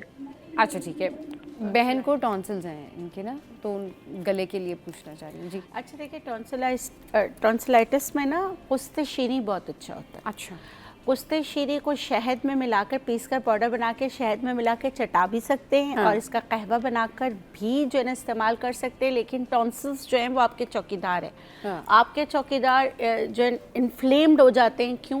क्योंकि हमारे ग़िज़ा से, क्योंकि वो रोकते हैं उनको गले में जाने से। सही। तो आपने नमक के गरारे ज़रूर करना है, कैलेंडुला के गरारे ज़रूर करना है, नीम गर्म खाना खाना है, और अपना मैदा भी सही रखना है। सही। अगर आपका मैदा सही नहीं होगा, आप बहुत ज़्यादा कॉन्स्टिपेटेड होंगे, यानी कि आपको अगर गट का कोई मसला होगा तो टॉन्सिल्स आपके कभी भी सही नहीं हो सकते, गले का कोई मसला सही नहीं हो सकता। बाज़ औक़ात लोगों को पूरी ज़िंदगी खांसते और कफ सिरप पीते रहते हैं और उनका मैदा ख़राब हो जाता है। तो प्लीज़ आप इन चीज़ों को देख लें, prevention is better than cure. आपने टॉन्सिल्स में, अगर आपके टॉन्सिल्स में उसको बार बार बुखार होता है और हड्डियों में दर्द होता है, तो वो जो है उनकी फिर क्या होता है कि उनकी हाइट नहीं बढ़ती। उस सूरत में फिर आपको ऑपरेशन की तरफ जाना चाहिए, क्योंकि इसका मतलब है कि वो पसी हो गया, उसमें बहुत ज़्यादा इन्फेक्शन है। लेकिन चलिए बिल्कुल, एक और कॉलर ने हमें ज्वाइन किया है, जल्दी से उनकी कॉल लेते हैं। अस्सलाम वालेकुम, कौन बात करे, कहाँ से? हेलो, अस्सलाम वालेकुम। जी जी, वालेकुम सलाम। जरा हकीम साहब से बात करनी। जी जी कीजिए। जी जी, हकीम साहब से ये पूछना कि सर आप क्लिनिक कौन से साइड पर है और कितने बजे बैठते हैं, ताकि मैं आपसे खुद मिलना चाहता हूँ। चलिए जी, ठीक है, बिल्कुल। देखिए, मैं कराची में ही बैठता हूँ, तारिक रोड और सदर 2 जगह पे बैठता हूँ मैं। नंबर आपके सामने चल रहा होगा, आप देख लीजिएगा, आप कॉल कीजिएगा, आपको टाइम लोकेशन दे देंगे। ठीक है। चलिए जी, अख्तर की कॉल थी। शाह भाई आपसे पूछ रहे थे वो कि भाई कहाँ आप बैठते हैं और कहाँ आपकी क्लिनिक है? बताया मैंने कि तारिक रोड और सदर 2 जगह पे बैठता हूँ मैं, और मैंने कहा मेरा नंबर जो है स्क्रीन पे मौजूद है, आप उससे कॉल करके आप लोकेशन ले सकते हैं। सही। अच्छा शाह भाई, मैंने बालों के लिए आपसे पूछा था, एक कॉलर ने हमें बताया था, डॉक्टर बिल्किस ने तो उसका बता दिया था, आप भी बालों के हवाले से देखिए बाल इस मौसम में सितंबर से लेकर मार्च तक ड्राई वेदर होता है, खिजा का मौसम होता है, बाल गिर रहे होते हैं और बाल पतले हो जाते हैं, रुखे होते हैं, दो मुंह होते हैं, यूं करते हैं तो लटें निकलती हैं। तो उसको ठीक करने के लिए आपने लेना है मेहंदी के बीजों का तेल, अच्छा, रोगन तुख्म हिना, मेहंदी के बीजों का तेल आधा पाव, रोगन 12 तुख्म जिसे 12 बीजों का तेल कहते हैं, ये भी आधा पाव, तिल का तेल आधा पाव, इन तीनों को मिला लें और इसके अंदर 1 चाय वाला चम्मच सुरमा डालें, 1 इंच का टुकड़ा बालछड़ का डालें और 1 घंटा धूप में रख लें। आपका तेल तैयार हो गया। और ये तेल सिर्फ बालों की जड़ों में लगाएं, 2 घंटे के बाद धो लें या रात को लगा लें, सुबह धो लें, 1 दिन छोड़ के 10-12 दिनों में बाल गिरना झड़ना बंद होंगे। उसके बाद रीग्रोथ शुरू हो जाएगी। आप अपनी ख्वाहिश के हिसाब से अपने बाल लंबे कर सकते हैं। चलिए जी, ठीक है। कॉलर ने हमें ज्वाइन किया है। अस्सलाम वालेकुम, कौन बात करिए, कहाँ से? जी मुझे बात करनी है डॉक्टर। ठीक है, हेलो जी, बिल्कुल साहब आपके लिए कॉल। वालेकुम अस्सलाम। मुझे डॉक्टर से बात करना है। जी बात कीजिए, बात कीजिए। जी मैं ये कह रही हूँ अपनी टीवी का वॉल्यूम पीछे से बंद कीजिए और बात कीजिए। जी कर रही हूँ। मैं ये कह रही हूँ कि ना मेरे भाई को ना बहुत कब्ज होता है, उनको इतना कब्ज होता है कि वो लैट्रिन की होती नहीं, गुठली की तरह कब्ज निकलता है, वो इतने हर दूसरे दिन होता है, उनको परेशान रहते हैं, बहुत ज्यादा कब्ज होता है। चलें ठीक है, ओके जी। और जी कब से ये बवासीर है ये बताएं। आई थिंक अच्छा मैं बता देती हूँ। और मेरे को ना मेरे बहुत दर्द होता है घुटनों में। अच्छा मैं बता देती हूँ। हेलो जी मैं बता रही हूँ। हाँ और मुझे ब्लड प्रेशर हाई रहता है, बीपी भी हाई रहता है। जी ठीक है। घुटनों में देखिए कब्ज जो है वो बीमारियों की माँ है, ठीक है। अगर कॉन्स्टिपेटेड होंगे आगे जाके पाइल्स हो जाएगा, अल्लाह ना करे फिर आगे जाके आपको कॉलन कैंसर भी हो सकता है। सही।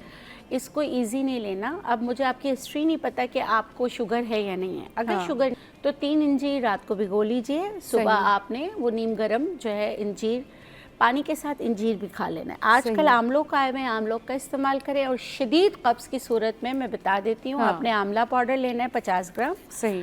और 50 ग्राम आपने जो है स्पगोल की भूसी लेना है और छोटी हड़ को देसी घी में भूनकर 50 ग्राम आप इसमें डालेंगे, पीस कर पाउडर बना लीजिएगा। उसके बाद इसको जो है आपने 1 चम्मच दिन में 1 से 2 बार आपने लेना है। और प्लीज़ आप गर्म पानी में बैठें, यानी कि हाफ बाथ जो है गर्म पानी का वो लें, निवाला चबा के लें, खाने से पहले पानी पी लें, खाने के दौरान पानी 1-1 सिप आप पी सकते हैं कि ठसका ना लगे, बहुत ज़्यादा पानी ना पिए। पेट की मसाज करें हींग सरसों के तेल में मिला के, क्योंकि आप कह रही हैं तो इसी वजह से आपके मैंने अपनी 22 साल जो मेरी प्रैक्टिस है उसमें मैंने देखा है घुटने उनके जाते हैं जिनको कब्ज होता है। सही। उनके कार्टिलेज का मसला आ जाता है तो कॉन्स्टिपेशन बिल्कुल नहीं होना चाहिए। और जितनी भी हड्डियों का मसला है यखनी ज़रूर पिए। अच्छा जी, बहुत शुक्रिया आप लोग हमारे शो पर आए, डॉक्टर बिल्किस और शाह भाई। शो का टाइम जो है वो एंड अप हो गया है। आज के शो का फीडबैक ज़रूर दीजिएगा हमारी सोशल साइट पर। हंसते रहिए, मुस्कुराते रहिए और देखना मत भूलिए। Keep watching City at 10।